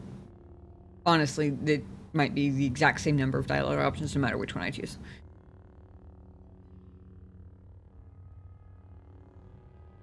Oh, it is, however, 2 o'clock in the morning, so, you know.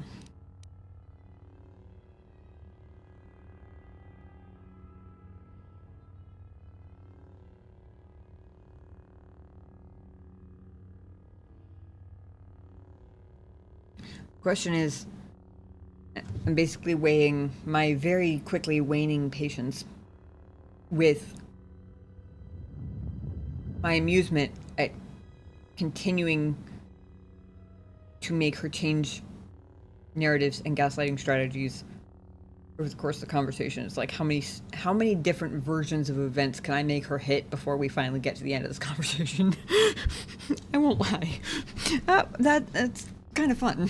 I mean, we went from I plunged into battle because I was full of bloodlust and impulsivity to now she's almost not even she almost did one of those implicit concession things with the whole you don't know anything about mine or Revan's motives. She kind of let that one slide and moved on to yeah, well, the Jedi couldn't have done anything anyway, which feels like actually a pretty big step back, now that I'm thinking about it. Like, because she went from, you made a dumb, impulsive choice, you plunged into battle, you enabled all these bad things to happen, you basically fell to the dark side and then betrayed the Jedi Order directly and turned against us and all this stuff, to no longer even arguing that Revan's motives were bad. Like, she tried to shift it to, okay, well, Revan was full of bloodlust, and you enabled that after, a couple of steps in between. Now she's not even arguing that Revan was full of bloodlust anymore. Now she's just arguing, yeah, well, we wouldn't have won anyway. Except we did win. So what the fuck? It kind of feels like she's getting to the end of her possibilities for, like, fallback reasons. And I'm curious what happens if I make her backstep all the way to the end of her list of, like, arguments.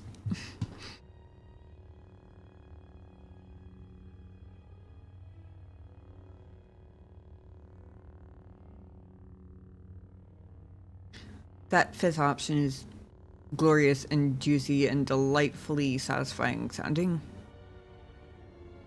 But I feel like I'm this close to something. Some kind of victory of patience.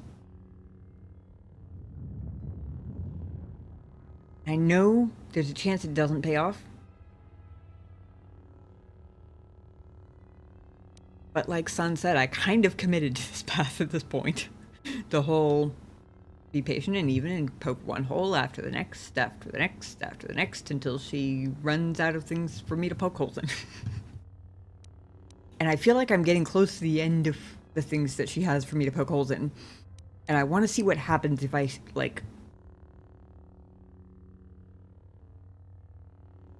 go all the way with it. Does she snap or does she realize she's being ridiculous?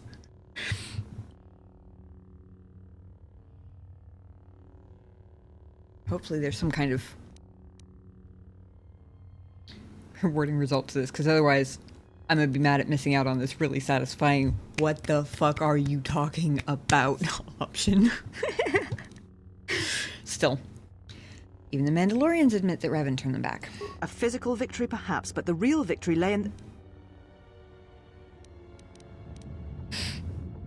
I get to cut her off this time. Okay. That's a little bit satisfying. I appreciate that. Also, pretty sure the millions of people the Mandalorians were killing would have loved it if we had won a physical victory. Just gonna say that. I haven't even read the options yet, but... she's creative, I'll give her that. I poked holes in one of her last things for me to poke holes in, and she fell back on physical victory means nothing, I guess. The fuck? Okay, now what do I interrupt her with?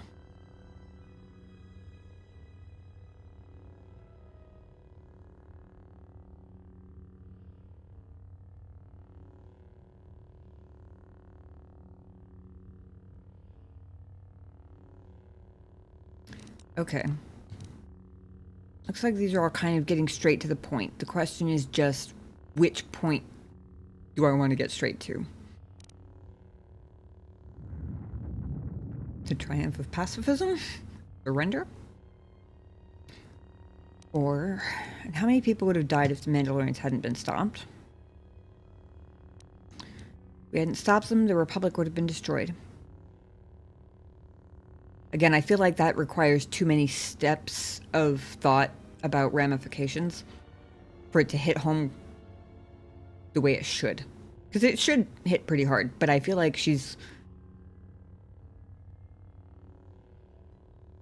got this mental distance of idealism to where she could at least tell herself that it wouldn't matter all that much. And as long as she doesn't think about it too hard, maybe she'll even believe it.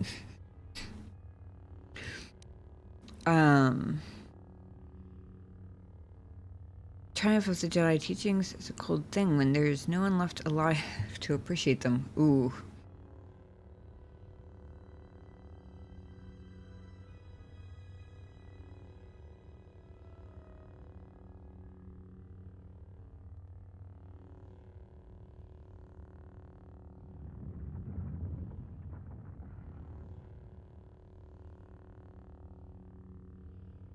Ooh, this is an interesting one. Okay, I'm ruling out number 3. It's too easy for her to brush off. Number 4.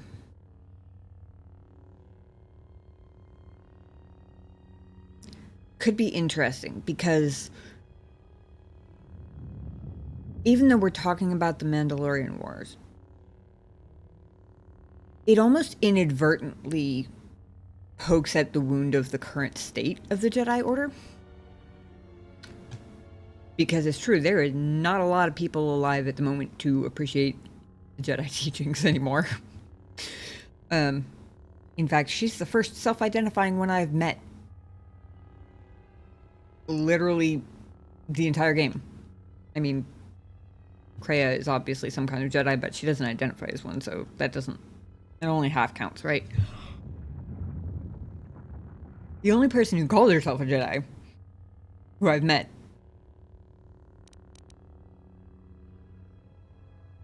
kind of drives home the point of no one being left alive to appreciate them. Especially since the two things are related, right? Like, maybe if the Jedi hadn't been so torn between pacifism and defense of innocence, maybe if they'd gone to war against Mandalorians and the Civil War had been thwarted, even if it was only for another, I don't know, 50, 100 years or something, still, there would be a whole lot more Jedi alive today. That part's true.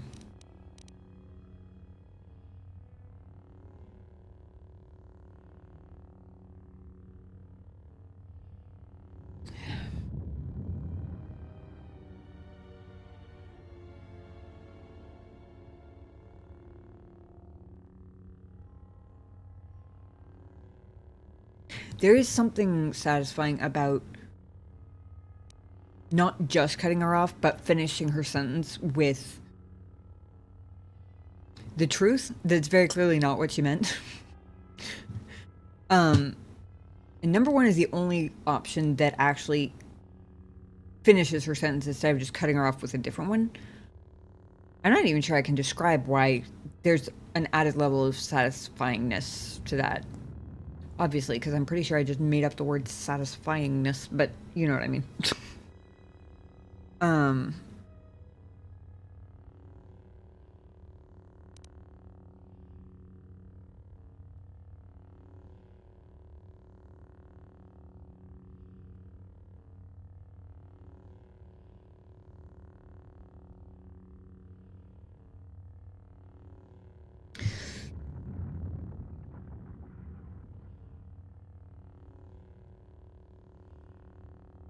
I feel like two could go one of two ways. It drives home the point about innocents dying needlessly.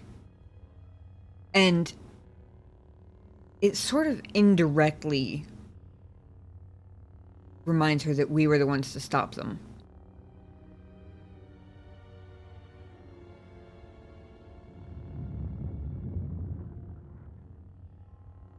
But I feel like it would be a little harder hitting if it was phrased like, and how many people would have died if we hadn't stopped the Mandalorians?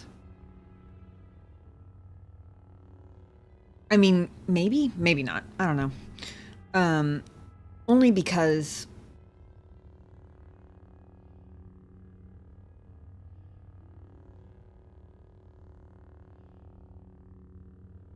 I feel like it might drive home the point that the only reason that catastrophe didn't occur was because a whole bunch of people said fuck you to the Jedi Council and went to save the day anyway. Basically. But I'm leaning toward either 1 or 4.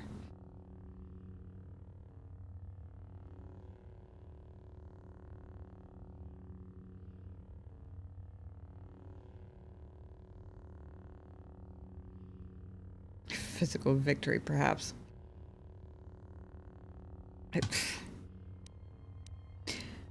I'll give her credit for flexibility. She shifted that one real quick.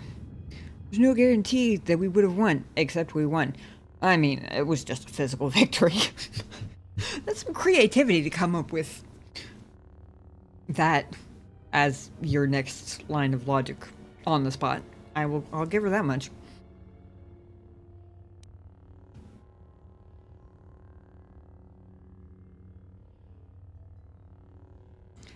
Four works because it takes whatever she's about to say is going to be something in the Jedi teachings taken to a non-real life sort of extreme. I'm almost positive.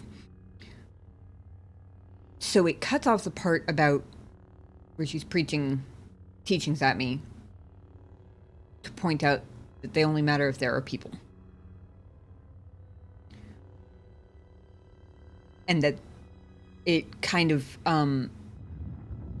reinforces the point that physical victory does in fact matter. Thank you.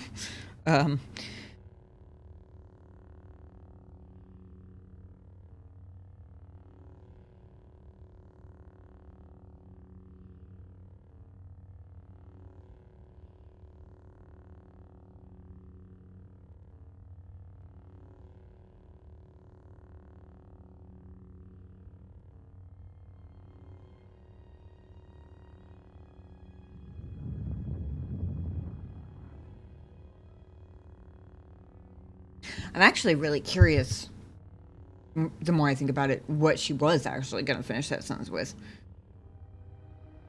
I mean, I'll give her credit for creativity for sidestepping straight to physical victory is basically irrelevant. Like, that's... I will admit, that's a sidestep I did not see coming. But I really am curious what she was going to follow that up with. Okay, so if physical victory is all but irrelevant, what exactly do you think is the real victory then? I think I'm hesitating on number one partially because I really didn't see that sidestep coming. I really wasn't expecting her to go as far as to basically brush off any value to quote-unquote physical victory. Let alone even just define that as its own irrelevant type of victory, I guess. And I think part of the reason I'm hesitating over number one is because I think part of me is a little worried she's going to be like, yes, pacifism is the real triumph. And just, like, double down on it. And instead of making a point, I will have just, like, given her an equally stupid line to fall back on. Like, after essentially, for all intents and purposes, saying that a physical victory is essentially irrelevant, after we were just talking about millions and millions of innocent people dying. Hell, for all I know, she could take number one and go literally anywhere with it. And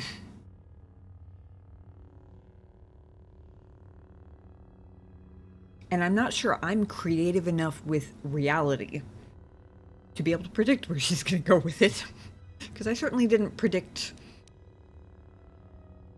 a conversation about millions of wasted lives turning into physical victory doesn't matter. So, you know, I'll admit she threw me off a step with that one. And then, of course, the metagamey part of my brain is like, that's the only one that finishes her sentence. Does that mean something? Which, it probably doesn't.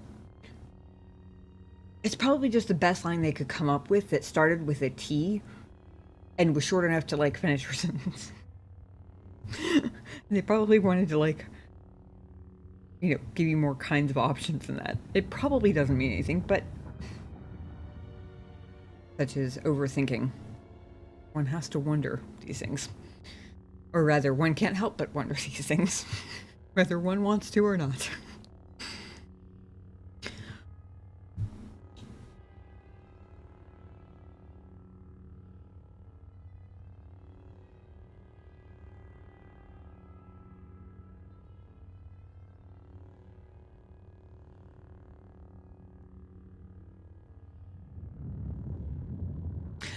I think I'm going to go with number 4. Earlier when I was talking about whichever option it was that, like, kind of cut through all the mental fluff and padding, and all the, like, self-justifications and whatever she's telling herself, like whatever it was I was describing, where I was like, if there's a little seed of doubt in there somewhere, this cuts straight to it. It's like that, except it doesn't require there to be a seed of doubt. It just cuts straight to the chase. It bypasses all of her arguments about theoretical teachings and the value of a physical victory to millions of now dead people. Because, good lord, how does one even retort to that? I would think that the biggest downside of number 1 is that it lets her maneuver the conversation into philosophical discussion about the Jedi teachings themselves, rather than getting straight to the point, which is that millions of people died. People that you, apparently, swore to protect, that you didn't protect, that we decided to protect anyway. And now there was a Jedi Civil War, and all the Jedi are dead, and now who's following the teachings? Oh, wait, you. Yeah, you're the only one I've met so far. You probably pivot to a victory in the cosmic side of the Force, the serial part that's by people's actions and emotions, like a cosmic domino effect. Yeah. And exactly kind of like what I was saying about it opens the door for too much theoretical philosophical debate, that it kind of opens the door for her to do what I've been doing, where I've been kind of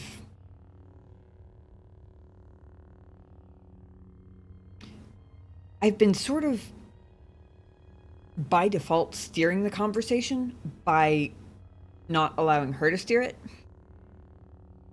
and by not allowing her to rile me up or get me yelling back at her or whatever.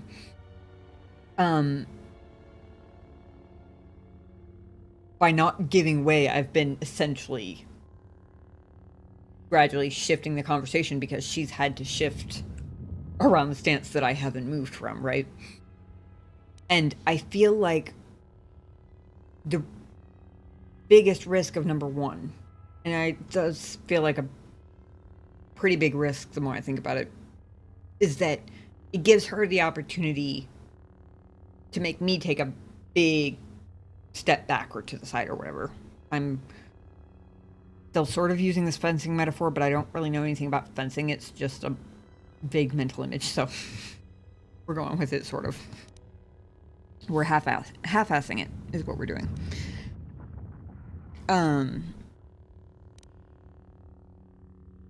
Whereas you can't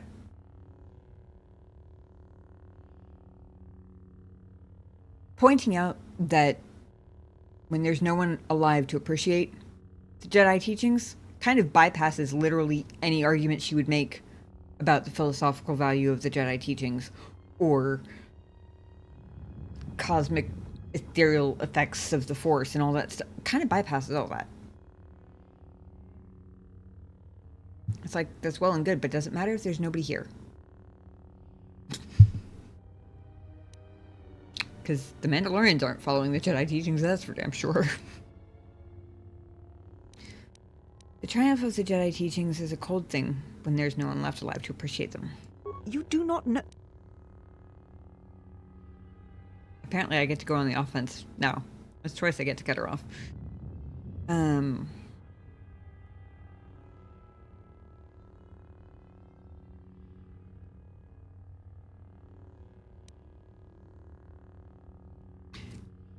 don't know what.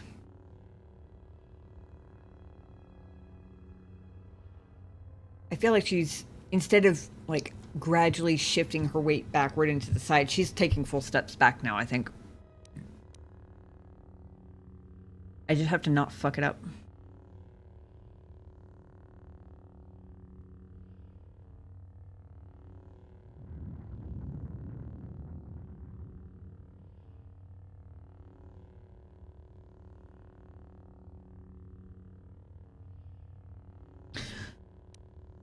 Part of the problem is I have no idea where she was going with this. Was she going to say that I don't know nobody would be alive?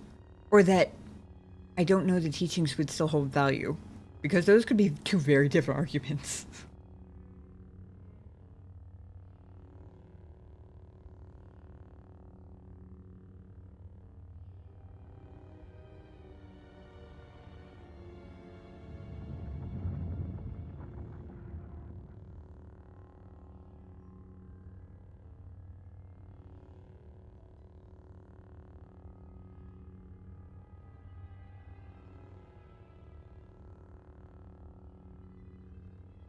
I'm trying to figure out if 4 feels like a concession.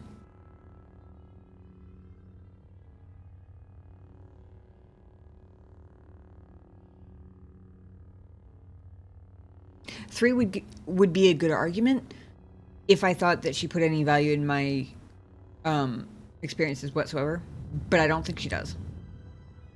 I'm only just gaining ground in the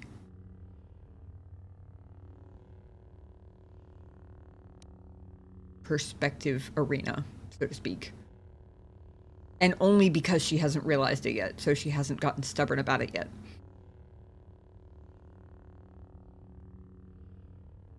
But I've gained enough ground that she's backed off several points that she was absolutely convinced of about me earlier, like that I'm battle hungry, that I turned to the dark side, that I made the decision impulsively. To be fair, I still could have. I don't actually know, but neither does she, presumably. But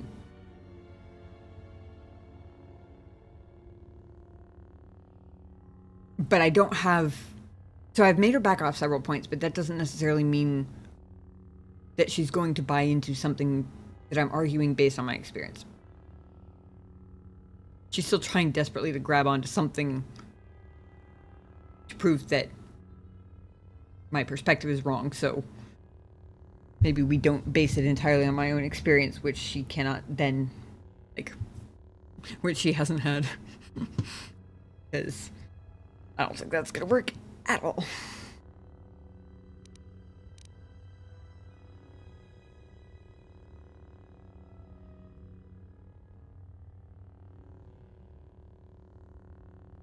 My biggest hesitation with number 2.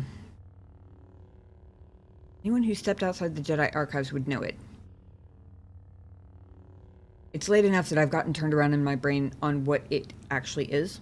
That's part of the whole I don't know where she was going with that sentence.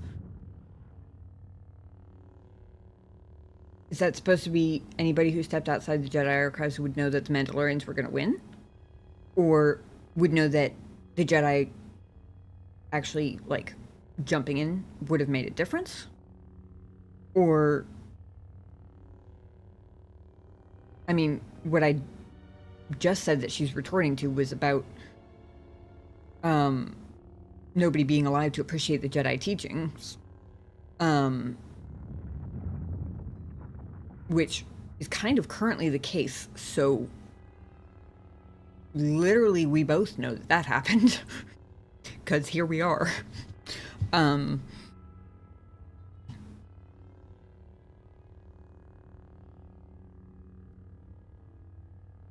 brain is too sleepy and burned to know what it means, which makes me hesitate on this whole option because I have no idea whether whatever it refers to is something that anybody would know. Like, at that point, it's too vague. I don't even know what we're talking about anymore, and that's a bad place for me to be in. I'm this close to winning this whole argument. I can feel it. I don't want to fuck it up. So then the question is,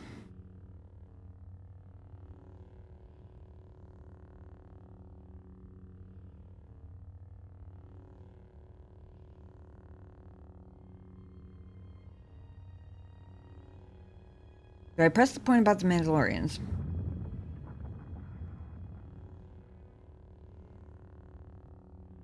Or do I do kind of a surprise dodge and parry sort of thing by surprise agreeing with her and then pointing out that she doesn't know anything either? I'm trying to figure out whether that feels like a concession, because depending on what exactly She was about to say, I don't know.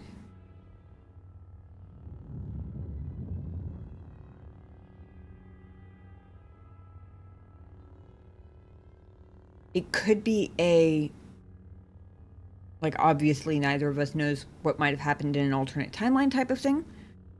Or it could be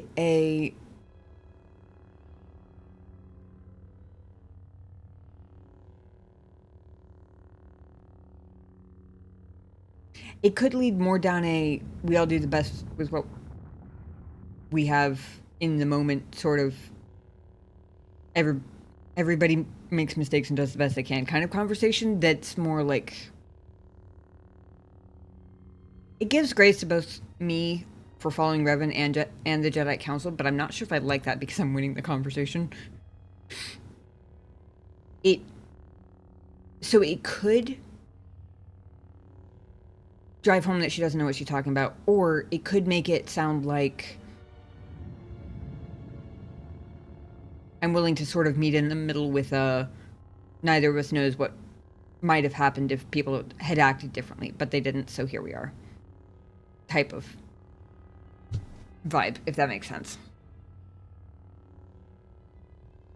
I probably should be striving for that as, good guy, trying not to pick a fight here. But I only want to pick it if it's not a concession. Because who concedes when they're winning? That's dumb. I may not be an expert military strategist, but I know that much.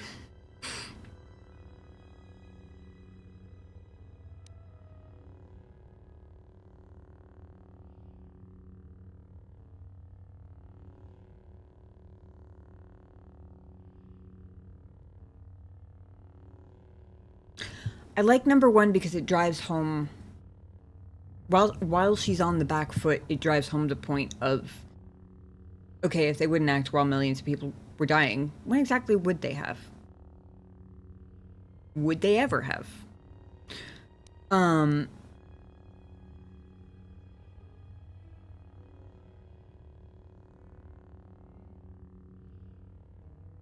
like number four because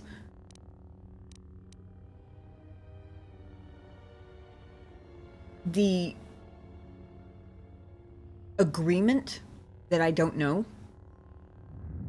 is going to throw her even more off balance than she already is. And she's already off balance. You can tell I'm cutting her off twice in a row. She's already off balance. Me suddenly agreeing with her is going to throw her even more off balance. Followed by pointing out that she doesn't either. Could honestly, if that's kind of how that dialogue is meant to be interpreted, if I'm assessing that correctly, that could honestly be the finisher for me winning this conversation.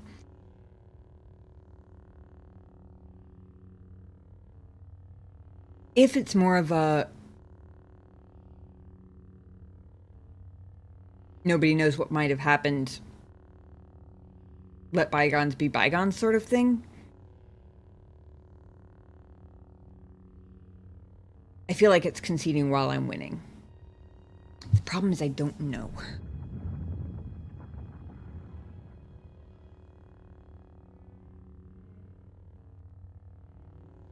I still don't know how she was going to end that sentence. Overhead projector.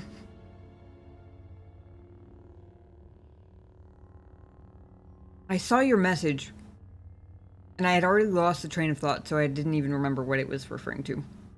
I definitely don't now, I'm sorry. It's a really funny mental image, though.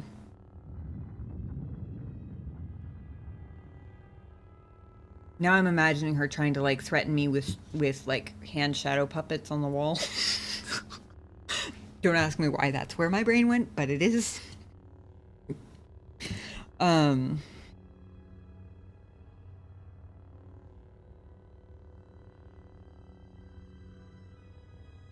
don't necessarily expect anybody in chat, even Sun, to know all the dialogue options well enough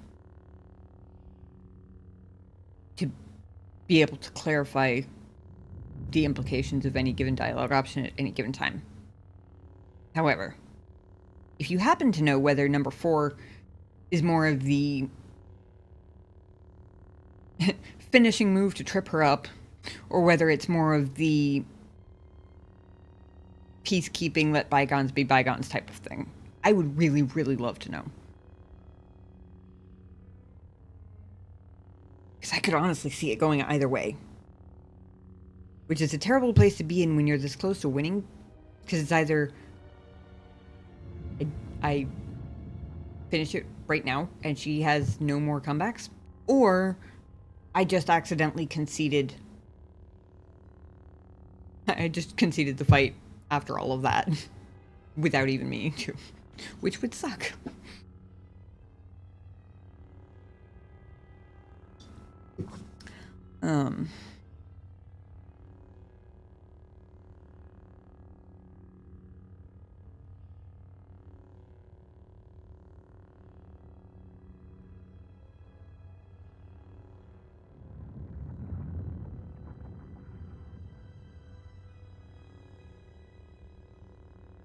If nobody knows, I will probably go with 1 to be on the safe side. The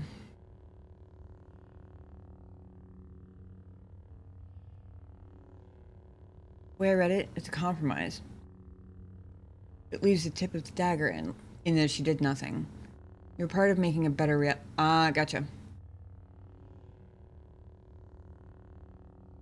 So it's sort of a being the bigger person in a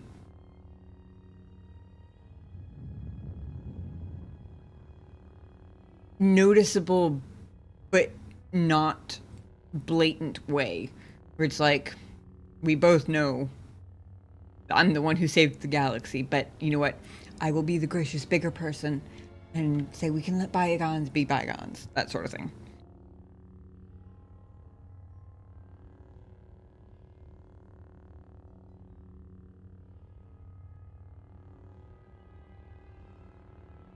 Yeah, it feels like it ends.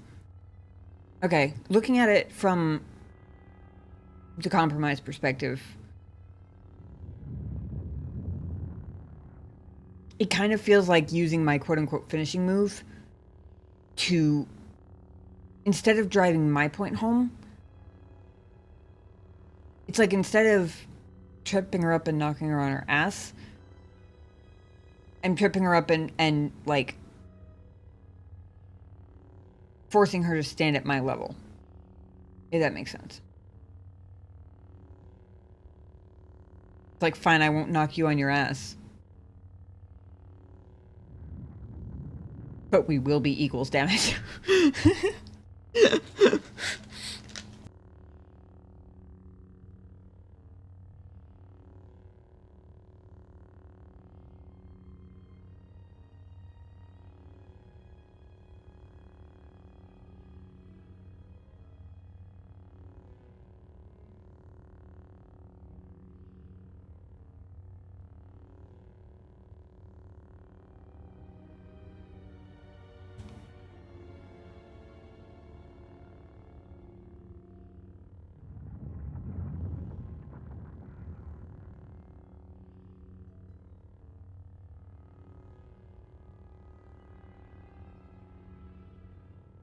The thing is about compromising with people who think they're better than you is that they have an annoying tendency to forget the position that they were in like this conversation, for example. Like, people who think that they're better than you in the position she's currently in have this obnoxious tendency to, over time, forget just how much on the ropes I had her. I don't know how many different fucking sports metaphors we're gonna incorporate into this one conversation, but whatever.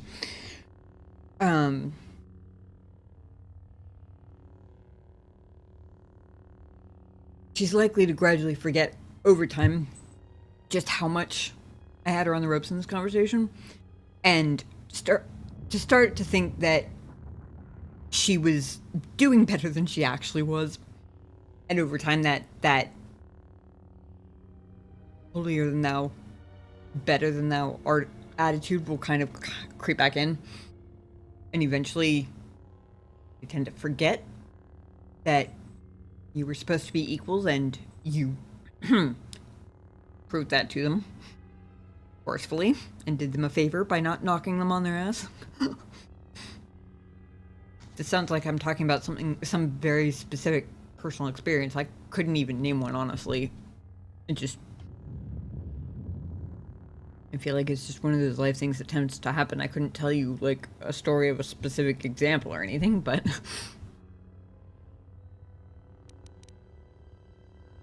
There's also the argument for... Right now, she's the only living Jedi who identifies herself as a Jedi that I know of in the galaxy. Even if there are others, it seems like there are definitely few enough that every individual person's perspective, if the Jedi Order is going to be rebuilt, it's going to be influenced by the individual's perspectives of the Jedi Order and what the Jedi Council was and where they went wrong and all that kind of thing, right? So I feel like, given that she could be a very important part in reforming the Jedi, if the Jedi are ever to come back, there is something to be said for absolutely hammering it into her face where the Jedi went wrong last time. Because if I let her off with a compromise and let her step away from this conversation without having won but without having lost either, then her perspective on me might have shifted, but in a way, because it is a compromise, it's kind of a half a concession. So it's kind of...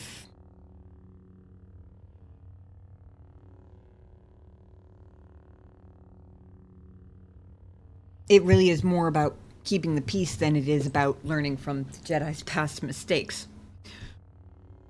And if the Jedi Order is going to come back, they will be more prone to make those mistakes if the people reforming it still think that what they did the first time was somehow right, even though catastrophe.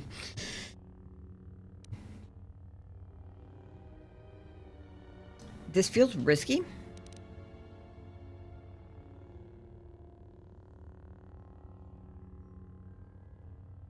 But given that this is the second time I've interrupted her mid-sentence, like, you can tell by how many words she's getting out that the pace of my winning this conversation and the pace of her backstepping is increasing.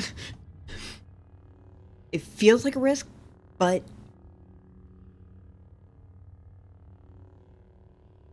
I feel like I have to drive the point all the way home. If, as high and mighty and high horse as this is going to sound, if purely for the sake of any future Jedi Order not repeating the mistakes of the old one. Because when there are this few Jedi in the entire galaxy, yeah, one person's perspective on past events and past decisions could absolutely influence the course of history for every Jedi ever. 100%.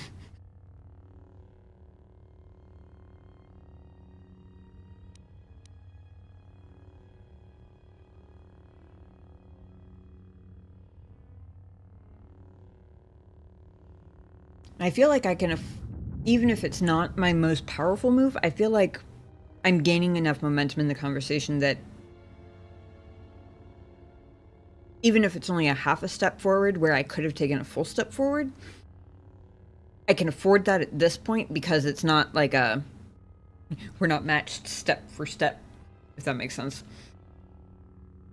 I don't know what my analogies are doing tonight. I think we've had fencing, we had military, we had Attack on Titan, we had wrestling or boxing, or possibly both. Do they both use on the ropes as, like... We've had a whole bunch of shit I know nothing about as analogies tonight for some reason. If the Mandalorians had won, would the Jedi have fought then? Or simply have meditated on what to do? How dare you? The Mandalorian Wars should have been your grave, and Malachor 5 is where you should have died. Well, I think that might have been a whole step back. Oh.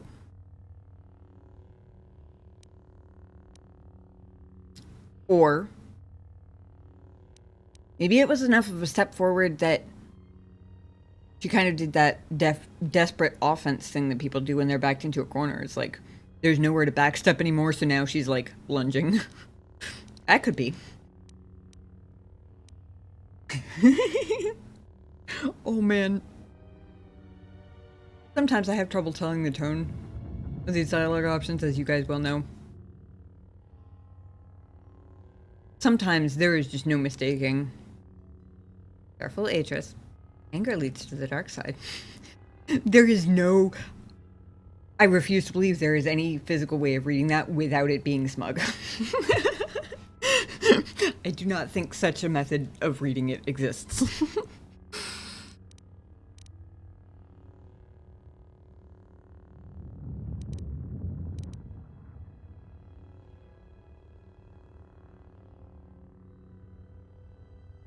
Interesting. Malachor 5 is one I know very little about. If I'm remembering correctly, unless there was a battle on a different Malachor, I believe it's where, I almost said Rev Bem.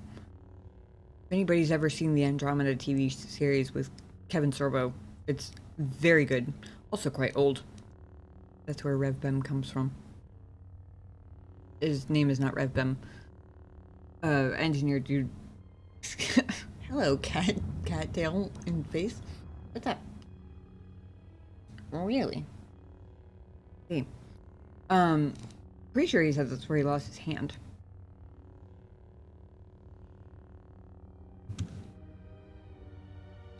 I mean, clearly some kind of pivotal battle, but if I know more about it than that, I have forgotten.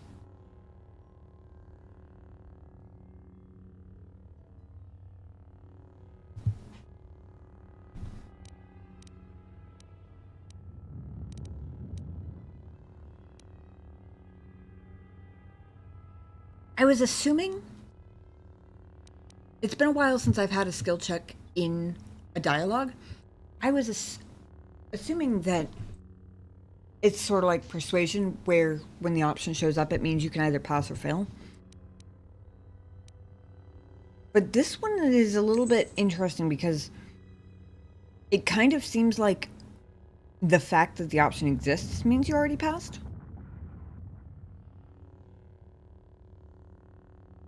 Like, at last it comes out, was it always this personal with you? Sounds like I already passed an awareness check.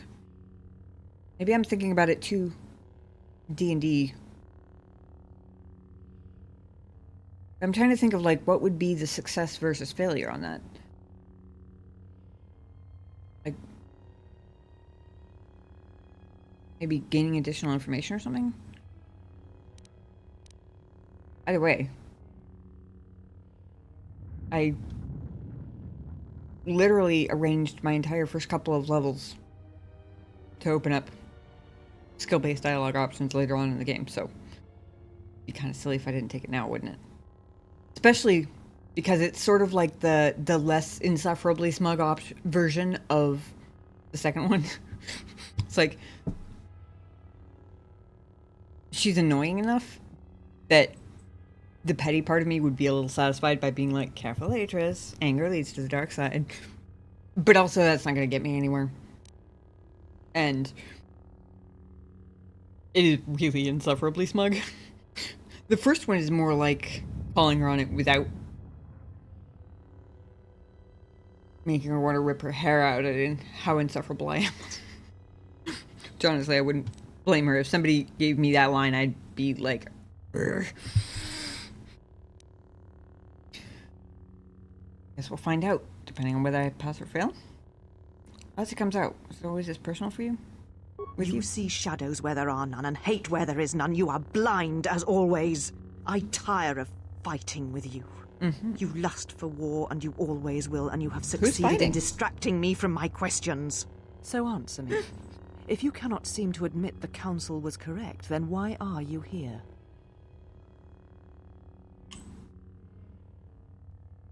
Backstepped so many times she went in a whole ass circle. We apparently went in a whole ass circle. Also, who's fighting? You're the one getting all riled up over there. I've been super even the whole time. I've been working real hard at it behind the scenes. I've had to bypass some real satisfying looking options. But I did it. Everything I have said has been very mild, even-tempered, and non-aggressive, and simply setting the record straight. Very Jedi. Very non-emotional. You, on the other hand, seem to be having a lot of emotional trouble over there.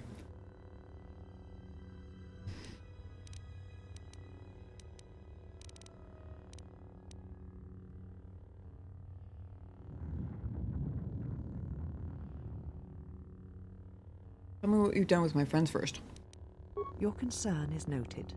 Your friends have not been harmed. They have been detained for their safety. I find it unusual that you are traveling with others again. I had thought you had forsaken the company of others after the war. Or is that why you are here? What? Company? None of yours. Fuck no.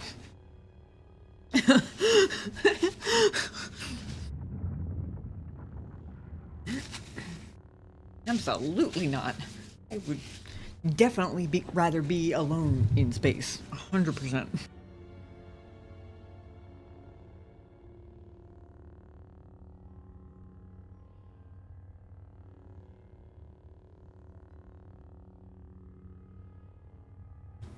Excuse me. I was so thrown off by the prospect of her thinking that I might have come here seeking company that I inhaled a muffin crumb.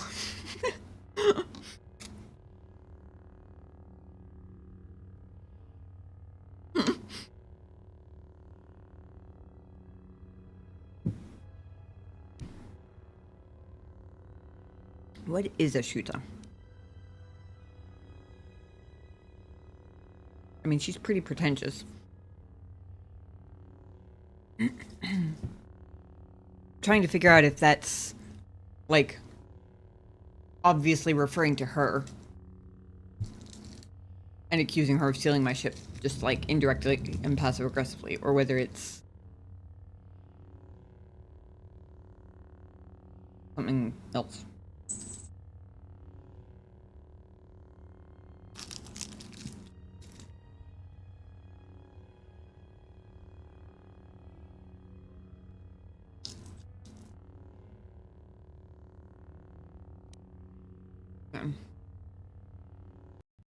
I have decided I must know this.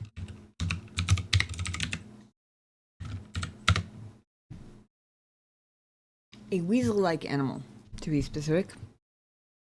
Closest to bitch in English. Going by connotation.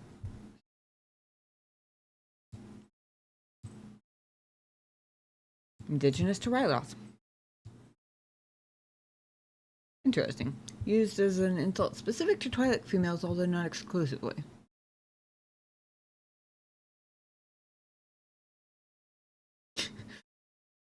A Twi'leki, I feel like I'm mispronouncing that, swear word, used to indicate a being of poor repute.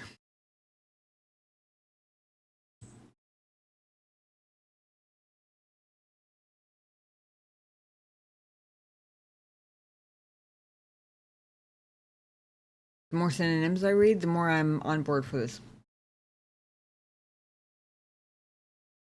Because at this point, I won the argument as much as I could have. I made her take so many back steps that she steered in a whole ass circle and then had to like, remember what she was originally asking me and redirect to that rather than actually finishing the conversation because she would have lost.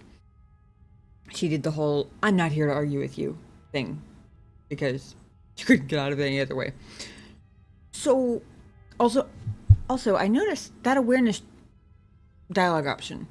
It didn't say success or failure after it. So am I incorrect in thinking that that was a check that happened after?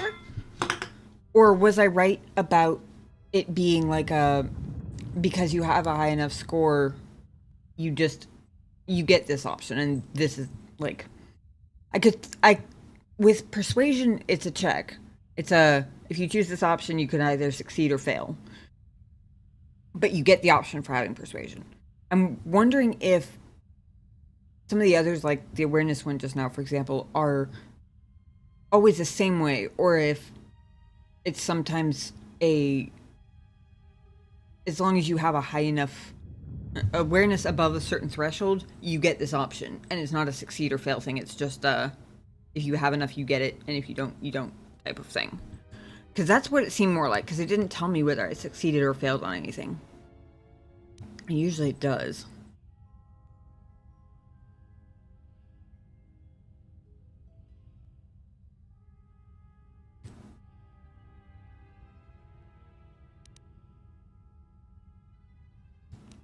Okay, gotcha.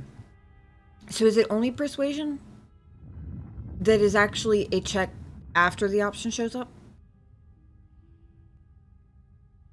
No, wait, it can't be, because I feel like some of the dialogue with T3, like the repair options, were actual in dialogue checks.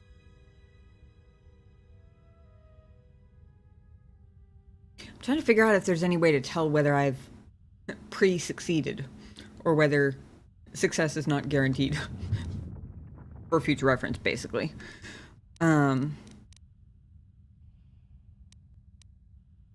Gotcha. Influence is another factor. I'm here because a pretentious shoot stole my ship. Your ship? Ah, the Ebon Hawk. It is not your ship. Unless you are admitting to the destruction of the Paragus mining facility. I got cleared of that, thank you. By the Republic, whose mining facility it presumably was. Not your ship, not your mining facility, not your business, bitch.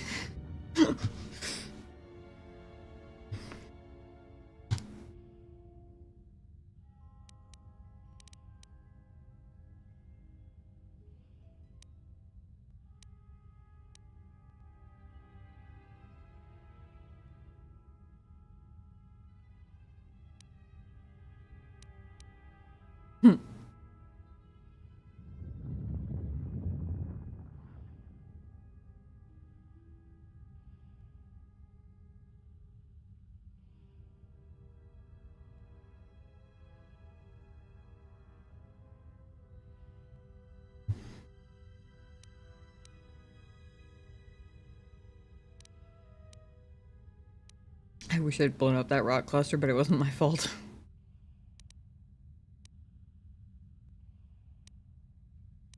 Are you admitting to stealing the Ebon Hawk? That's the question entirely. The Ebon Hawk is here, safe. Its records and navicomputer are being dissected to determine what caused the destruction of the Paragus facility. And this is your business, why?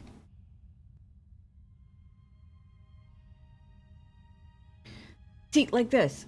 It would be really fucking good to know whether I've already passed this or whether it's a pass-fail thing.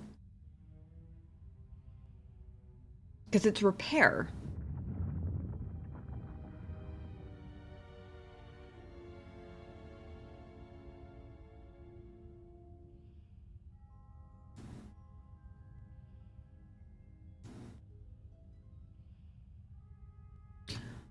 Also, why is there no option to be like, dude, you're a Jedi on a polar ice cap on a dying world that's currently a battle zone between a corporation that's still killing it and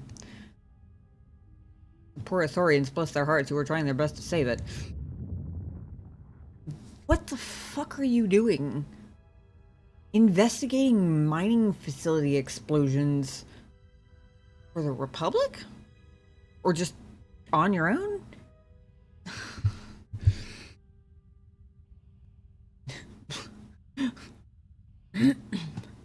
Nosy old cow? What the fuck?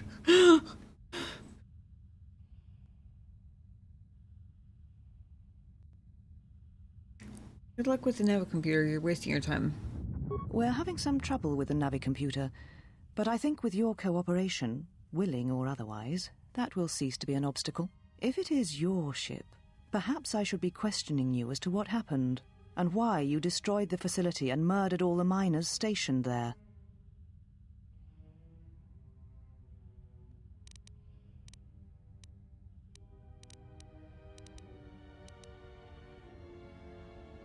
Give me my ship or I'll murder everyone here.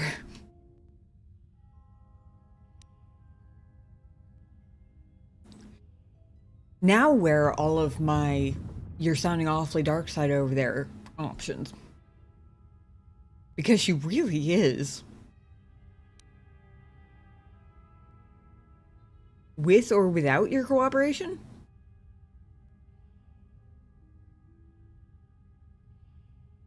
Sounding real Sith-like there.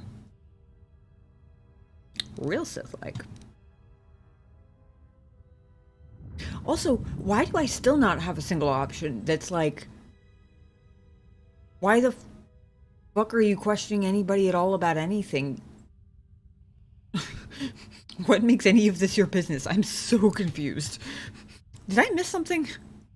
Or is this genuinely supposed to be this confusing as to why she's up here hiding in a giant snowball sticking her nose in official Republic business?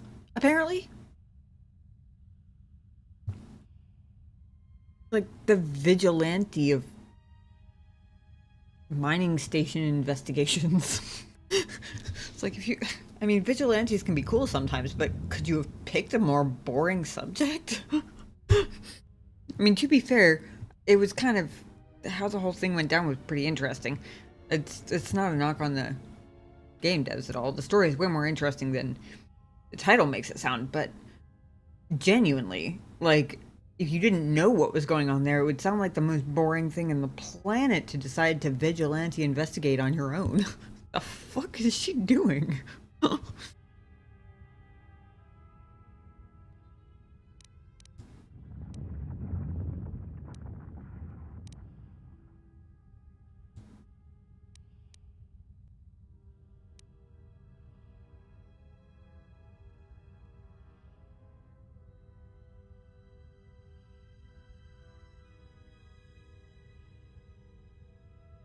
Apathy on a planet under entropy.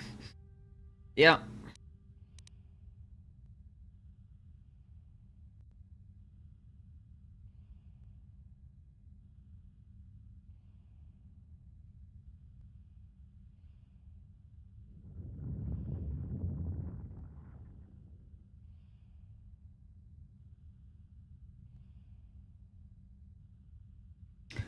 Just to clarify, it's not like an implied thing that she would automatically be like working for the Republic once the Jedi Council dissolved, is it?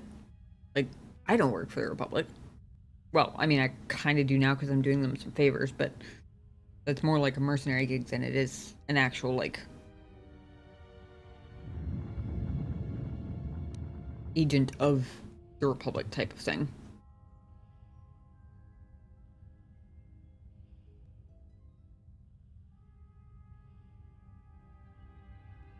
I just want to make sure, because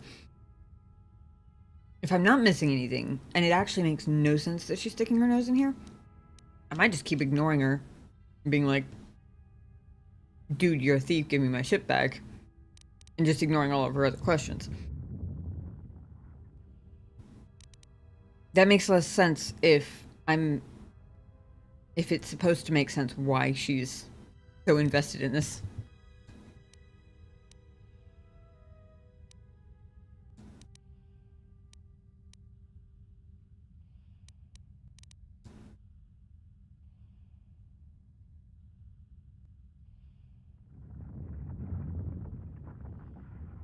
Yeah, I guess what I meant was, if all the Jedi are scattered and most of them are presumed dead, and therefore a Jedi would presumably be more or less in hiding, would they consider themselves to, like, default to working for the Republic.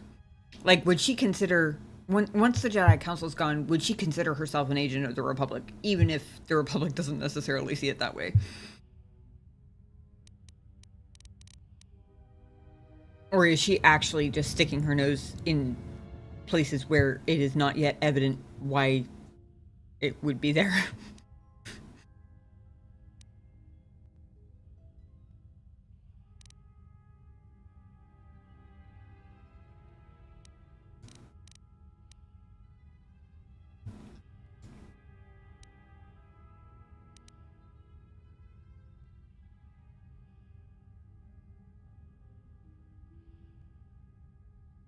She does seem very invested. For someone who doesn't even seem aware that the Republic is already investigating it. And I've already been cleared once.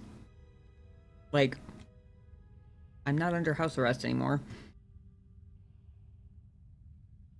In fact, as far as I'm aware, unless I'm forgetting something, the only reason I'm not far, far away from here is because you stole my fucking ship.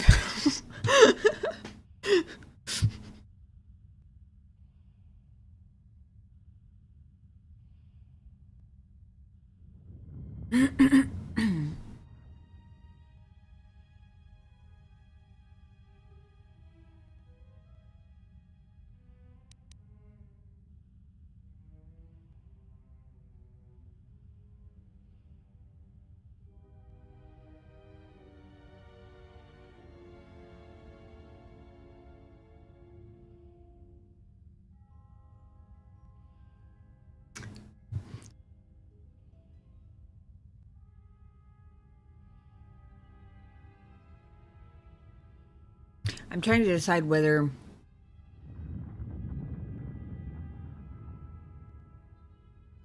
to act as though I believe she has any reason at all to be questioning anybody about this. Or whether... Okay.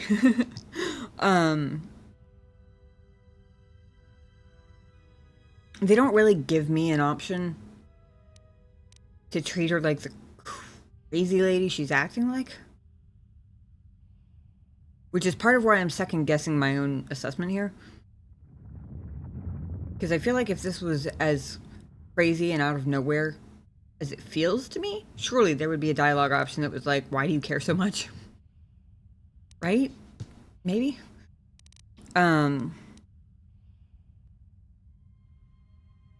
Because she does seem remarkably invested. I mean, I get that, you know, they're the only fuel supplier to Helios and all that stuff, but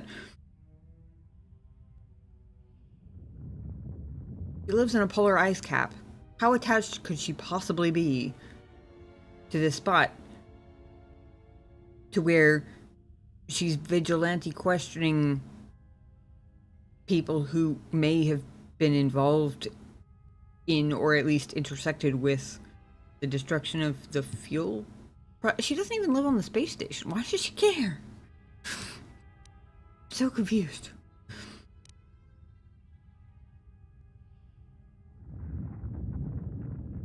Unless it's not the mining station she cares about.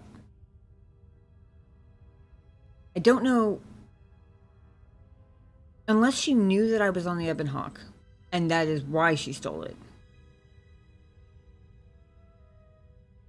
Like, I don't know how she got her hands on the Ebon Hawk, but I could see her basically using whatever she has found as the logs as an excuse to question me, because she seems real intent on friggin' torturing me if she can. And worse. And whatever. The whole with or without your help thing, she sounded a little eager with that. Like, it could honestly be finding an excuse to punish me that she's attached to, rather than anything to do with the mining facility. That would actually make more sense. I still don't know why, but given her past behavior over this whole conversation, it would at least make more sense. But then the question becomes, did she steal the Ebon Hawk knowing it was my ship? Or did she steal it for another reason and then find out it was my ship and, like, take advantage of the opportunity or whatever?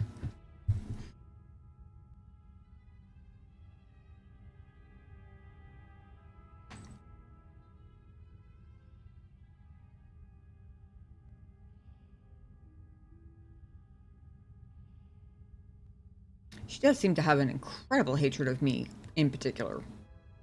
For whatever reason. That makes more... That makes more sense than her being weirdly obsessed with a mining station that she has nothing to do with, really. The question is... What do I do? If I go with that assumption, what do I do with it? I'm working under the assumption that she hates me that much that she is literally just dying for any reason to lock me up and torture me. Chances are she's not gonna believe anything I have to say. I have a feeling the DC on that lie is going to be pretty frickin' high.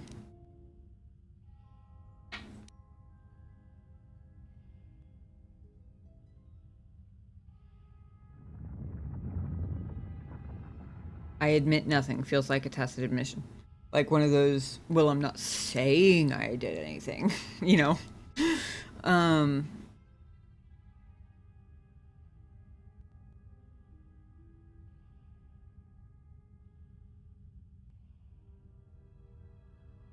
And if she's bound and determined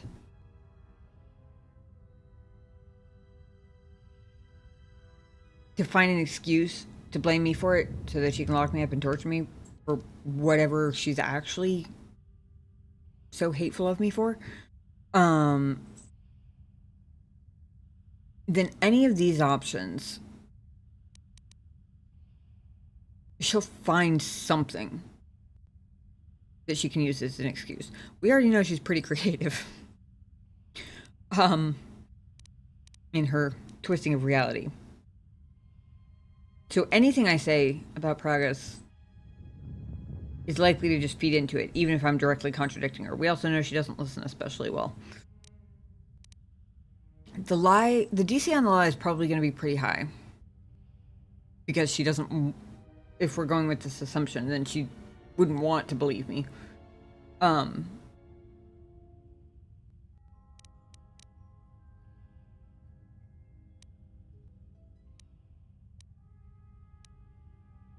My only question is whether ignoring her questions entirely and just repeatedly reminding her that she is a thief now and she has taken things that don't belong to her and she really ought to give them back.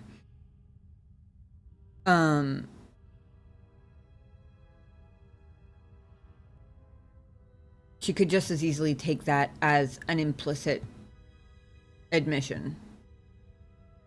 Like, I'm not contradicting her, therefore I must admit it. But at that point, she's definitely going to do it with any of the other options. So I guess it's... If we're going with this hypothesis, which is the only thing that really makes any sense to me, it's kind of a win-win, or not a win-win, it's kind of a lose-lose-lose situation for me, regardless, because it doesn't really matter what I say. But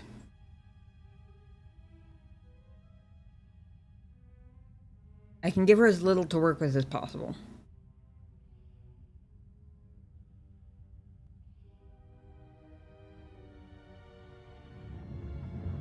By, for example, ignoring her questions and not including a threat. Because that could definitely... If she's already convinced that I blew up progress because she wants to believe I blew up progress, then, you know, me threatening to take my ship back by force, she's gonna take that as I blew up progress and I'll blow this up too. To be fair, the giving my ship or I'll murder everyone here basically is that. So, keep it focused on the crime that we know happened because it is literally still in your possession and you just said so. The Ebon Hawk isn't yours, Beatrice. Return it. Again, you insist it is your ship. But it has had many owners, which I'm sure you are aware. You have no claim over it. Even if you did, the destruction you have already caused demands that you be tried and punished for what you have done.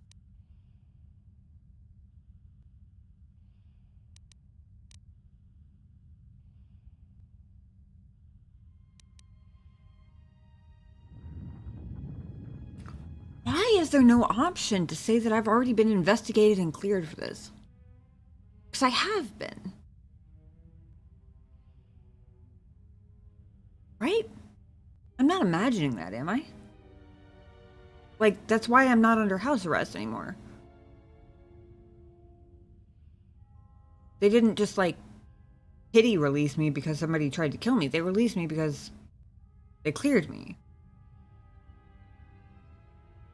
I don't remember why exactly I was waiting for the Republic to finish their additional investigation, but I didn't think it had anything to do with necessarily blaming me. I thought it was more of a, in case we need your testimony or input or something like that.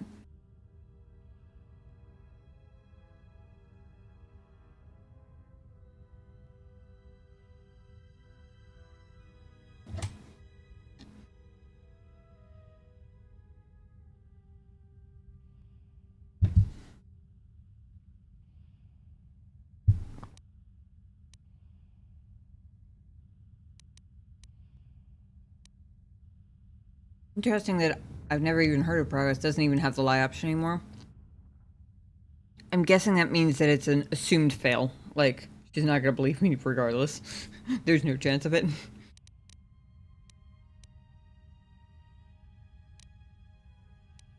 Had enough of this and you is very true. It also sounds like insta combat. Pretty sure she gave up my weapon. And it'd be really annoying to have to fight this bitch wielding my own lightsaber while I'm unarmed.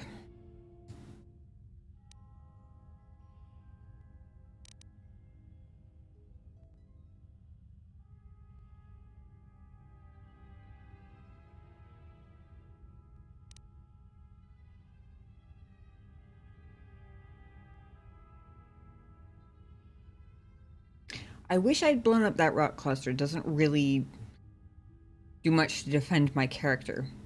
But that being said, she seems pretty convinced of my character, or her own version of my character, regardless of what I say. It's also the only option that explicitly says it was not my fault. Like, just flat out. Like, necessary implies I did it, but I had a reason, which she's not going to think is good enough. The destruction of Progress was an accident implies I did it, but I didn't mean to. Which she's not going to care about whether I meant to or not. If she has me pinned for, or pegged, or whatever the phrase is. I still haven't been the one who did it.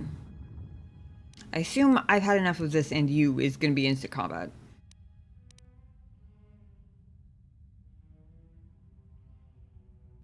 I admit nothing still feels like one of those, well, I'm not saying I did it, you know, sort of things. If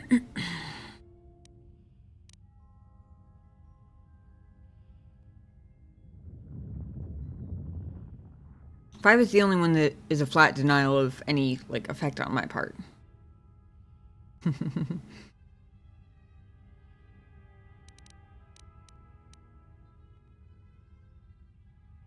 What the hell? She already thinks I'm a murderer who blew up an entire mining station for no discernible reason whatsoever. So, probably won't affect her perception of my character one way or the other, even if she does think I wished that I blew up the rock cluster. I'm still confused why it doesn't give me an option to be like, dude, I was already investigated for this and they already cleared me. What are you talking about? It's actually making me second guess whether I'm even remembering that right. I was cleared, right? I'm not imagining that. That's why I'm not under house arrest anymore. Because they cleared me. They know I didn't do it. That's why they're like hiring me to like help them track down bad guys and shit now.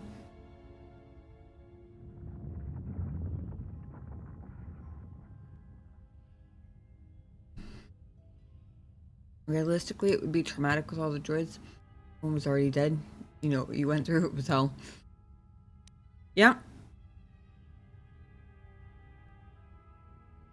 Yeah, that's very true.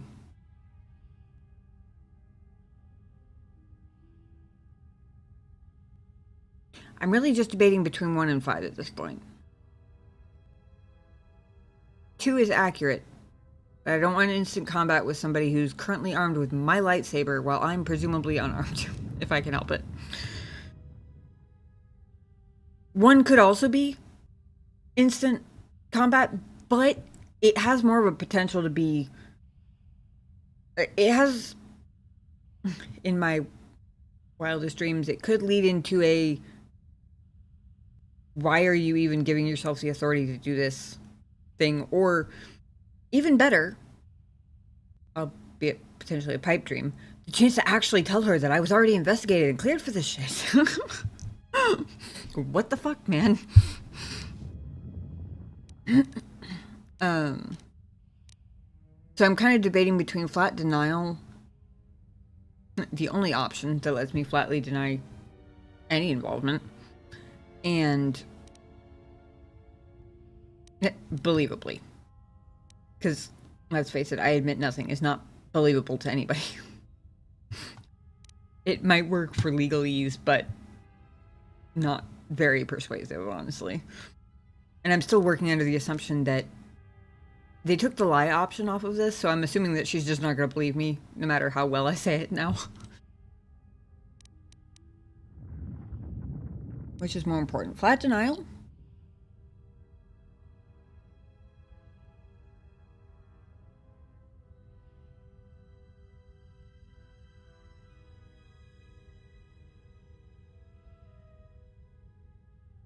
Or calling her on her clearly obsessive desire to put me on trial and torture me. With the very real possibility that it immediately starts combat, because it still might.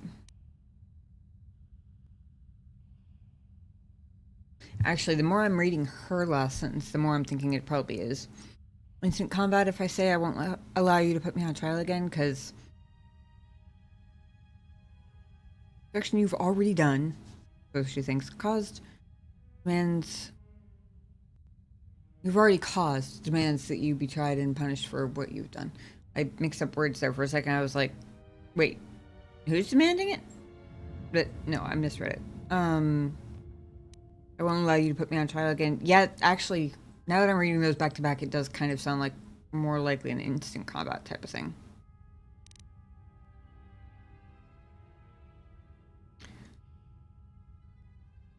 Let's see how many millimeters flat denial gets me. I wish I'd blown up that rock cluster, but it wasn't my fault. So, at last you admit it. At least you have that much courage left. You have not changed. Acting instead of thinking, putting yourself before the galaxy, before the Jedi. Do you know what you have done? Not sure what you think I've done. You seem to have all sorts of creative liberties with reality over here. In what world does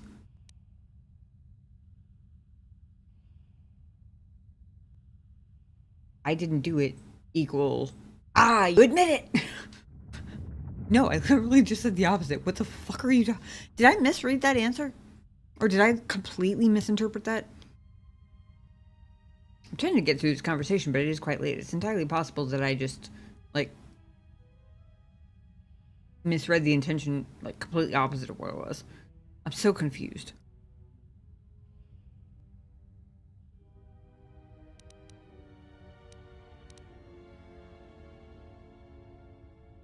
Why don't you tell me?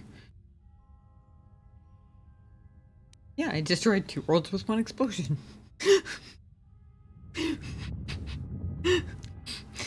smartass in me really likes that one. It's probably all sorts of trouble, but the smartass in me really likes that one. I know it put Telos in jeopardy, but I had no choice.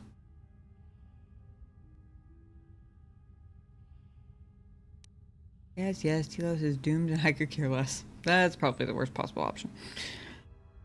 Focus was nothing compared to what I'll do if you don't give me back my ship. Again, badass, but probably not helpful. They're still tempting me with that "I've had enough of you" line.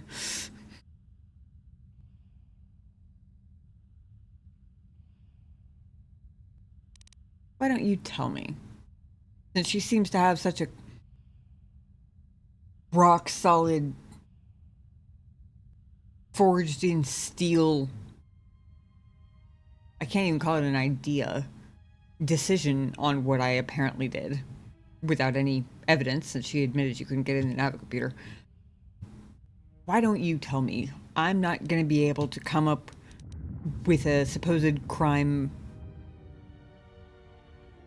that I may have done that would be half as creative as that I'm sure you come up with is. Without the fuel from Paragus, Citadel Station can't maintain its orbit. It will crash into the planet and its destruction will echo across 20 other worlds. Why do you sound so smug about that? 20 worlds with one explosion, even better. Oh my god. She's such a bitch that that option is really tempting. Just to be a brat about it.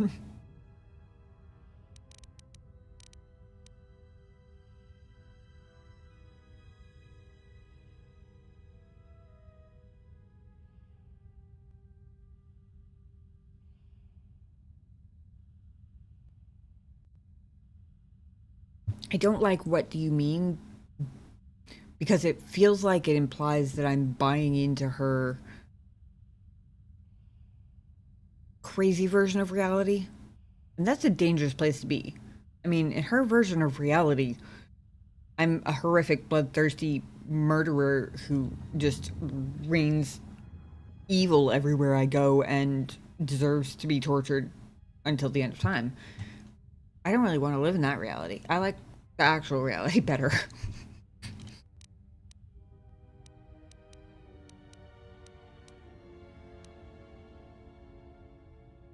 I don't like "what do you mean?" because I mean, maybe she's right, but progress still isn't my fault. Even better, I picked up a side quest to try and help them find another source of fuel, which I feel like is already more than I'm, like, obligated to do, given that it was not my fault.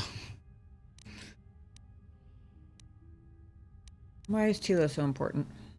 Telos was a test to see if the Republic could mount a restoration effort on the Outer Rim. When it fails, the Republic will not finance another. The other Rim worlds devastated by the Sith will remain graveyard worlds, devoid of life. And that is the magnitude of your crime. Oh my god. I was wrong. Dude, guys, I was wrong. We didn't go in a full circle. We're still going in circles. We went from I impulsively plunged into the nearest battle I could find because I'm bloodthirsty, to I enabled the Mandalorian's bloodthirstiness and therefore I am to blame, to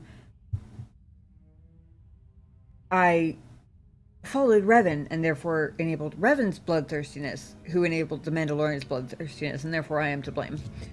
To, yes, but the Jedi wouldn't have won the war anyway, so it doesn't matter if I was right. To a lot of stuttering in half sentences. To, you know what, I'm not here to argue. Back to my original question, all the way back around. And now, we're back to the destruction of the Outer Worlds is your problem, is your fault. It might not have been because of the Mandalorian Wars, but I will find a way that the entire Outer Rim's destruction will be your fault, damn it. Fine, not during the war, then it's Paragus. Something in the Outer Rim is your fault. I'm certain of it. I will make it so. What the fuck?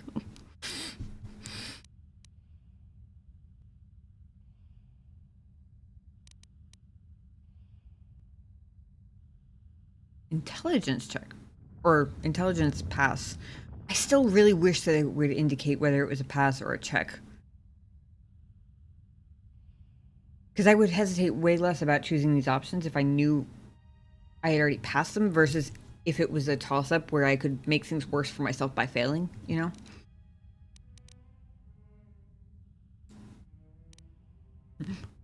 At least I get to color in this one. So now I get blamed for the actions as it says. My crime, the Sith destroyed Oh, why does that give me all of the good dialogue options all in one go where I can only choose one?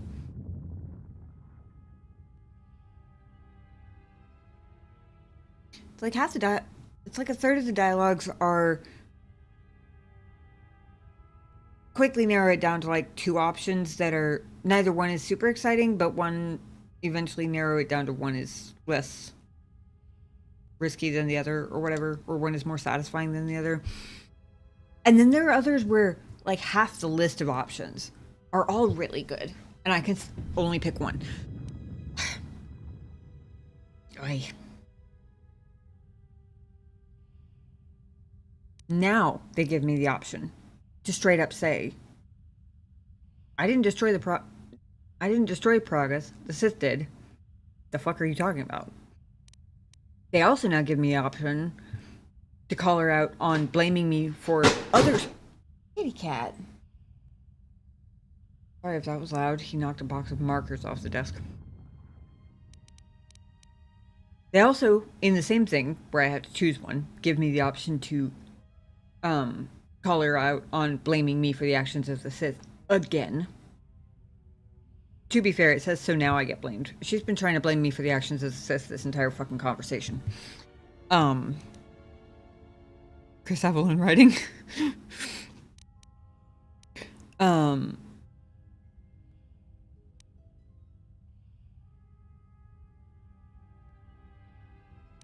They give me a couple different ways. Tell her that the Sith destroyed Pragas, not me. With varying levels of personal responsibility, I suppose.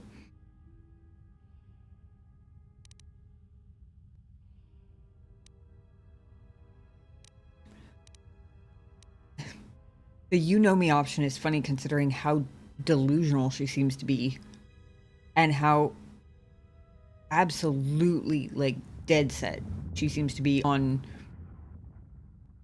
doing whatever, bending whatever she has to bend to make actual reality fit the reality she prefers.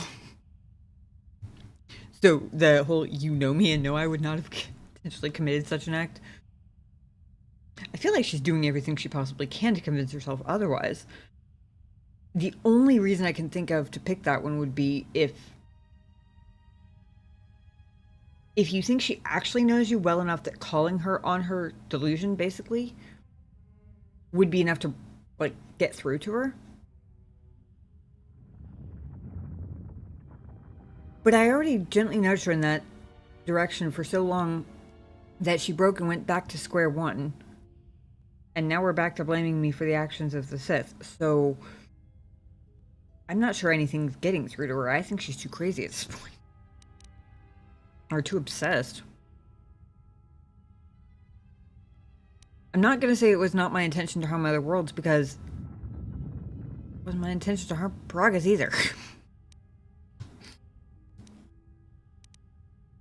Probably going to go with the intelligence option. Because it's there, honestly. But I want it noted for the record that I am fucking salty about now being when they make me choose between that and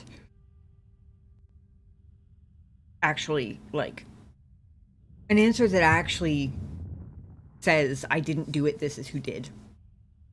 Like, why couldn't they have given me that one 4 screens ago? That would have been a good time, you know. Toss her out the airlock at this point. See, I would, except I don't know where my friends are, and I don't have a weapon, and she has my double bladed lightsaber, like, in her hand. I don't particularly fancy the idea of going fist to fist with a double bladed lightsaber without any backup with my bare fists.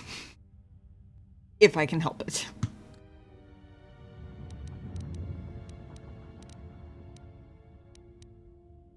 Basically, at this point, I think she's so consumed by her, like, weird obsessive hatred of me, which I think my theory about her being obsessed with me rather than with Paragus kind of confirmed by this last line, trying to, like, blame me for the death of 20 worlds that are, or blame me for the non-revival death of 20 worlds that the Sith killed in the Mandalorian Wars, which was some time ago. It was an entire Jedi Civil War ago, however long ago that was. I think kind of confirms that theory. So at this point, I'm kind of expecting it to come to blows at some point. But if I can get out of this conversation with enough time bought to find my friends and find my weapons, I will like my chances a lot better. It could be that combat is inevitable. But this is such a long conversation with so many options, I feel like it's probably not inevitable. So I'm trying to find the one that lets me at least get armed before I have to fight her. Because she has friends too. I haven't forgotten that. There were a couple of them, at least. And I have no idea how big this friggin' iceberg is. For all I know, there could be a lot more.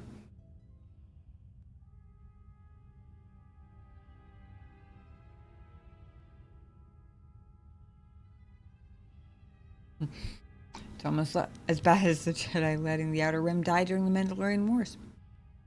So you still hold to your flawed convictions. Been through this already. You think to anger me, you are wrong. Oh, How you're is it already that pretty you are pissed. not content to confine your ruin to yourself. You must spread it to others wherever you go. Ruin yourself with your actions if you will, but when your actions bring harm to others, then you must answer for it. Can I tell her now, please? Oh, thank God.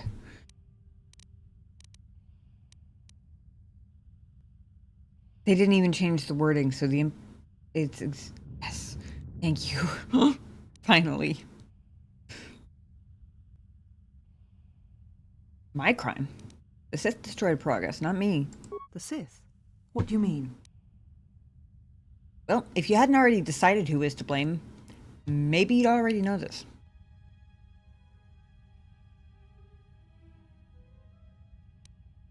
Actually, I'm a little surprised she doesn't know all this already, considering she is a Jedi. She's been in this iceberg a damn long time, I guess.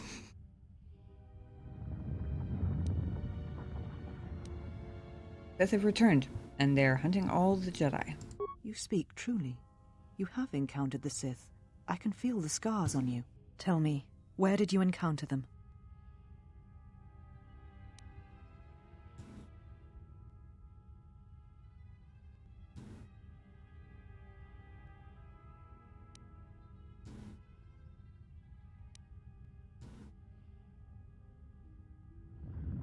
Filtered. Another reason why she doesn't understand you. I mean, I get that to an extent, but I feel like part of it is not wanting to. Because I haven't been using very, like... In fact, I've been specifically trying to steer away from experience-based arguments that would require her to have similar experiences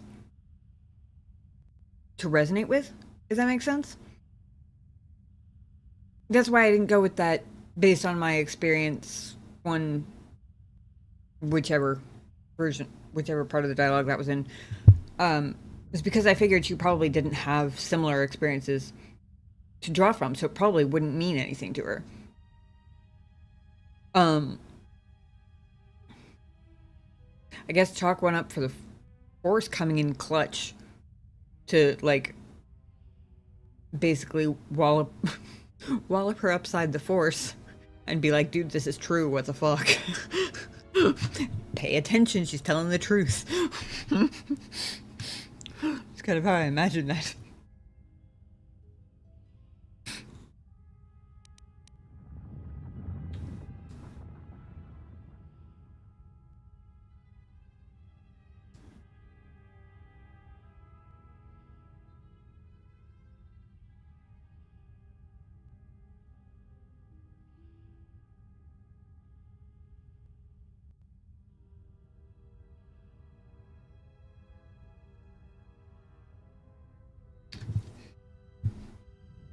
Trying to figure out the differences between these in terms of likely outcome.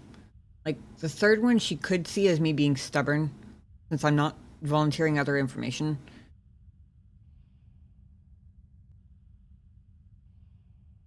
Weirdly enough, she suddenly seems like she's listening. I don't trust it. I still think that if I give her the slightest opportunity to pin literally anything in the galaxy on me, she will jump on it in a heartbeat. But she seems to have unreservedly believed one thing that I said, which is why I said that the Force walloped her upside the head with it. It's like, can't deny that part. The Force went, bitch, listen.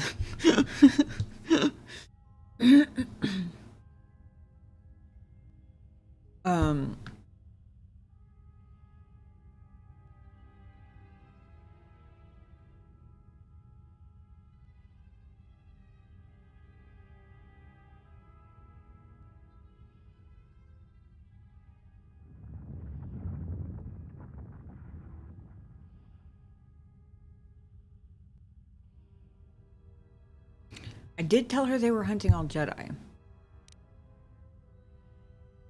Trying to figure out whether she's going to try and spin that first one into a, oh, well, now you're spreading destruction everywhere you go because you're leading them everywhere you go, and therefore it's still your fault type of thing.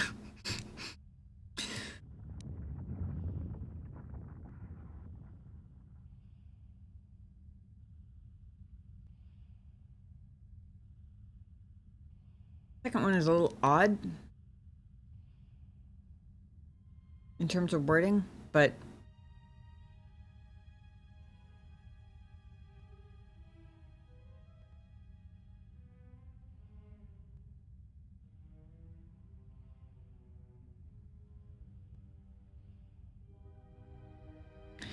it feels a little more cooperative than the third one.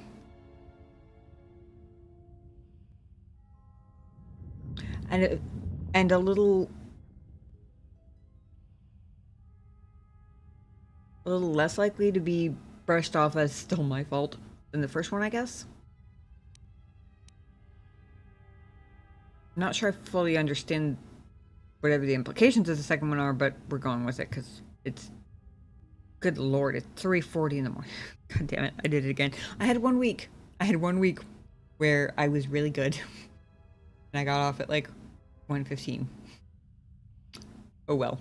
At least I don't work on Tuesdays anymore. Oh boy. If you used my ship, you'd know I was at Paragus. So were they. Paragus? What would they want there? They can't have been looking for you.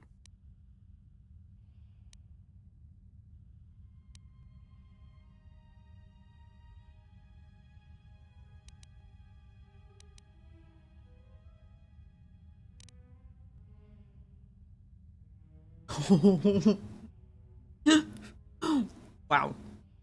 Way to stir up all that hostility all over again. Since you were hiding, they came after a real Jedi. Oof. Yikes. That's just asking to get myself bitch slapped right across the face.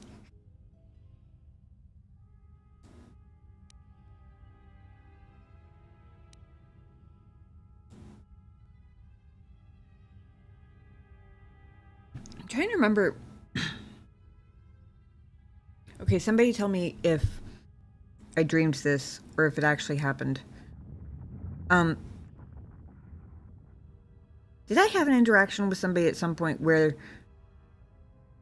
I said I wasn't a Jedi And they were like, honestly, I don't give a shit whether you are or not. That was on Telos, wasn't it? That wasn't the Sith. Have I had that conversation with the Sith? Where they're like, we don't care whether you're a real Jedi or not. We're gonna kill you anyway, basically.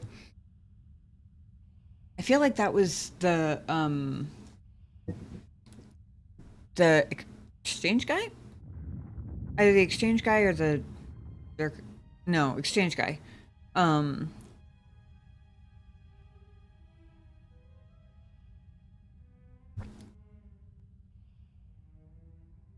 Bounty hunter? Okay. So as far as I know, the Sith do actually think that, or rather, as far as I know, the Sith don't realize I had left the Jedi behind, or they don't care, but they don't seem to know. I haven't had it confirmed that they don't know, or rather, I haven't had it confirmed that they know and don't care. There we go.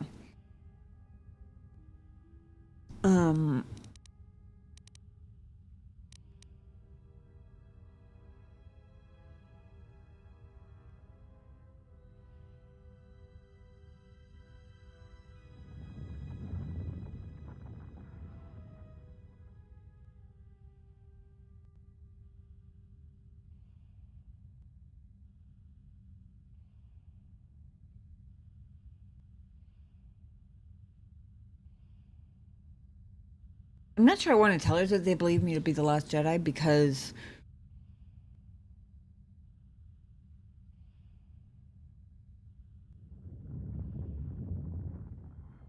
it tells her that they don't know she exists, which first off may or may not be true. At the moment it seems true. I'm not sure why, but it feels like a bad idea to let her know that. I can't put my finger on why, but it feels like a bad idea to let her know that they don't know she exists. I'm going to trust my gut because my brain is too tired to keep up.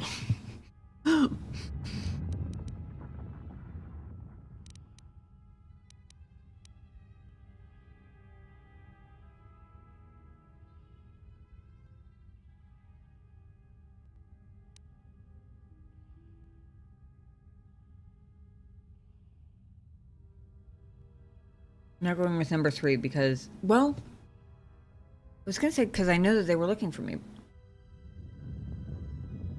Do I? Yeah, I do. Because we were talking about... I don't really... Yeah. Because we were talking about... said something about our pursuers coming... will find us sooner or later or something like that. Yeah. I'm not going with 3. Especially since she already seems to be convinced they can't have been looking for me. Although, it'd be interesting to send her off on a wild goose chase trying to find out why they're at some random mining station on an asteroid in the middle of nowhere. If she's convinced they can't have been looking for me.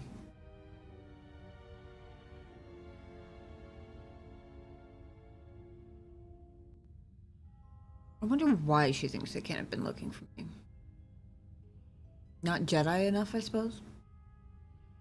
I'm still assuming that she can tell I have Force back, at least to some extent.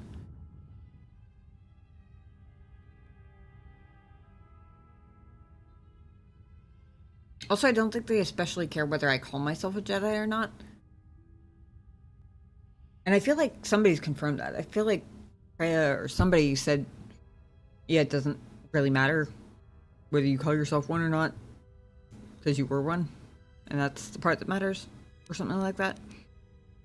Again, could be imagining that, but...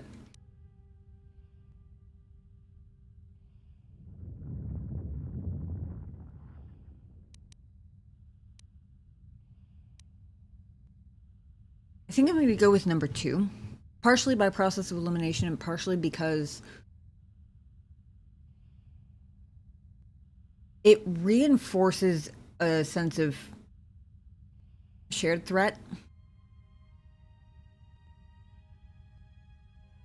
They're coming after both of us without confirming or denying whether they know she exists. Because to be fair, I don't actually know. It's safe to assume at one point they didn't know she exists. But how long that'll last, who knows? It's true.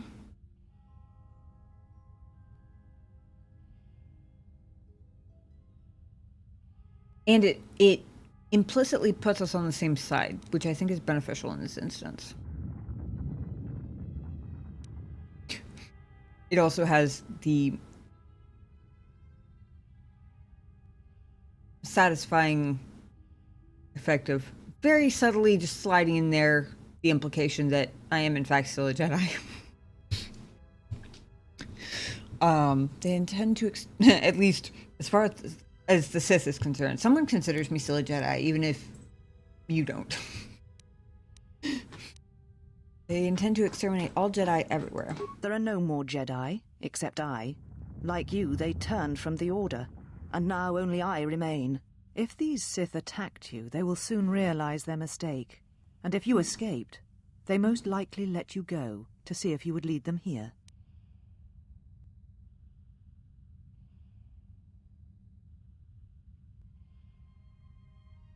Maybe I should have told her that they don't know she exists.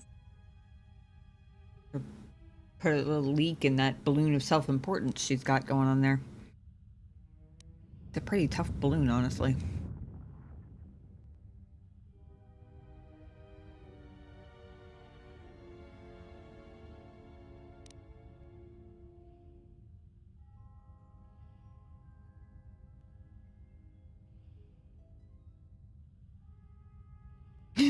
Number 6, I just want my ship back. Then let me go and I'll leave you to die.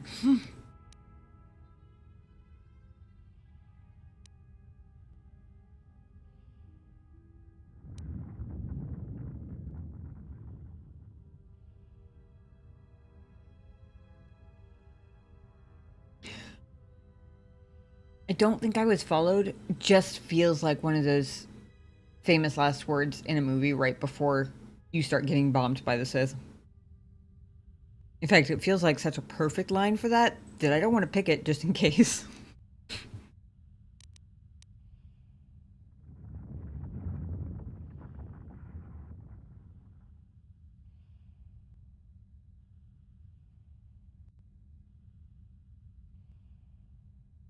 She's pretty good at the whole, like, multi-layer passive-aggressive insulting. I mean, in the span of one line, she not only reminded me that I'm not a Jedi, implied that I was incapable of actually escaping,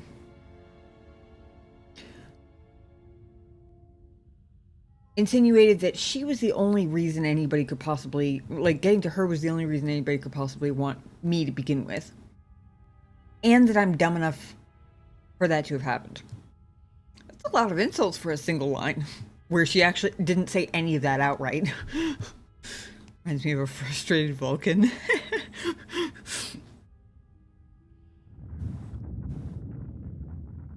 Her subtle insults, or me overthinking it. I can see the insults, yeah. For sure.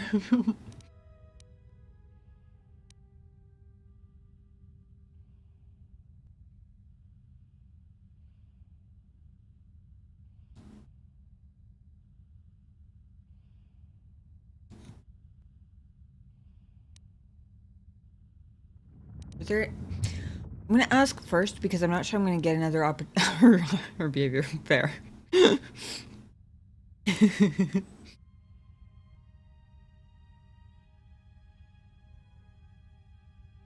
Ghost is currently pouncing on shreds of cardboard in the carpet from, or a shred of cardboard in the carpet from his box. Like, he's doing that thing that, like, puppies do where they'll, like, pounce on a random spot and then, like, scamper sideways away. Weirdo. I'm gonna ask now because I'm not sure I'm gonna get another chance. Were there any survivors of the Jedi Civil War?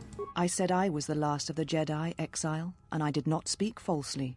There are others who were once Jedi, but no longer. They will not take action against this threat. And you will? There's a change.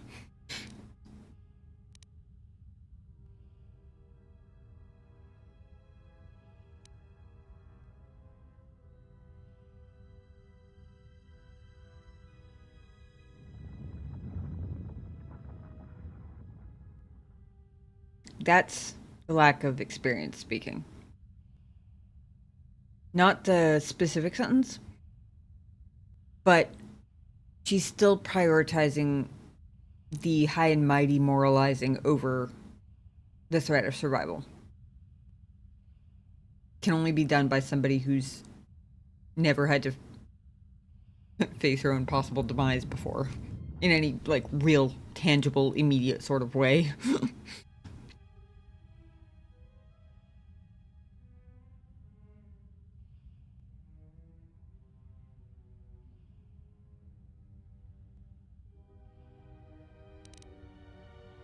Actually, I was thinking of it as just a barb, but I'm actually curious. Because it kind of prompts her to tell me what exactly she plans on doing by herself without any help.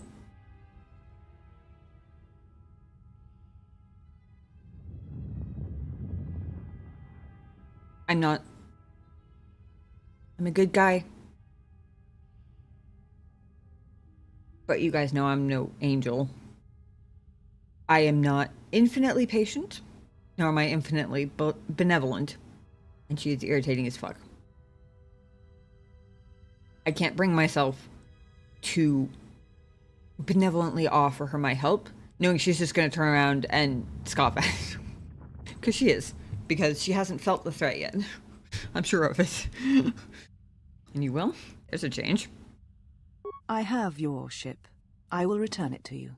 You must leave here before you place us in jeopardy. Where can I find my companions? You shall find them north of here, in one of the old irrigation chambers. They have not been harmed. They are free to leave as well.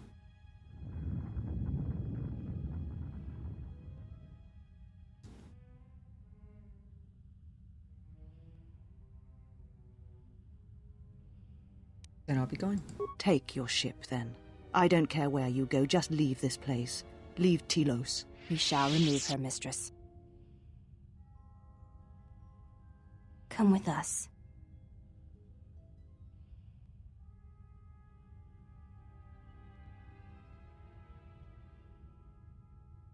Are you all right, mistress? The exile reminded me of something I had forgotten. Forgive me, mistress, but I must ask. The exile, I've never seen another affect you so strongly. Was she important to you once? We all have our heroes, and when we watch them fall, we die inside. She made a choice once, and I did not. The day we judged her, I stood in the chamber, and she was so right. She was so certain of it. I doubted myself, but not now. She will never make me doubt myself again. But now, I already I did am once tired. tonight. I must meditate. Of course, mistress. I will tell the others you are not to be disturbed. And please, do not exhaust yourself. We can attend to matters here.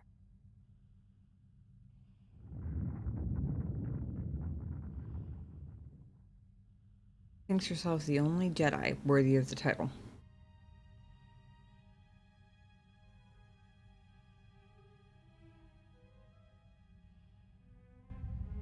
That red lighting felt ominous.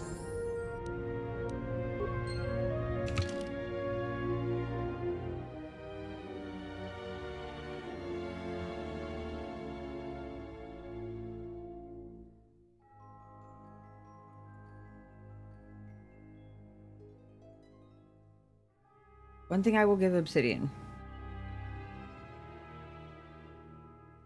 Very rarely have I engaged in such lengthy, in-depth overthinking of an extended dialogue and actually had it pay off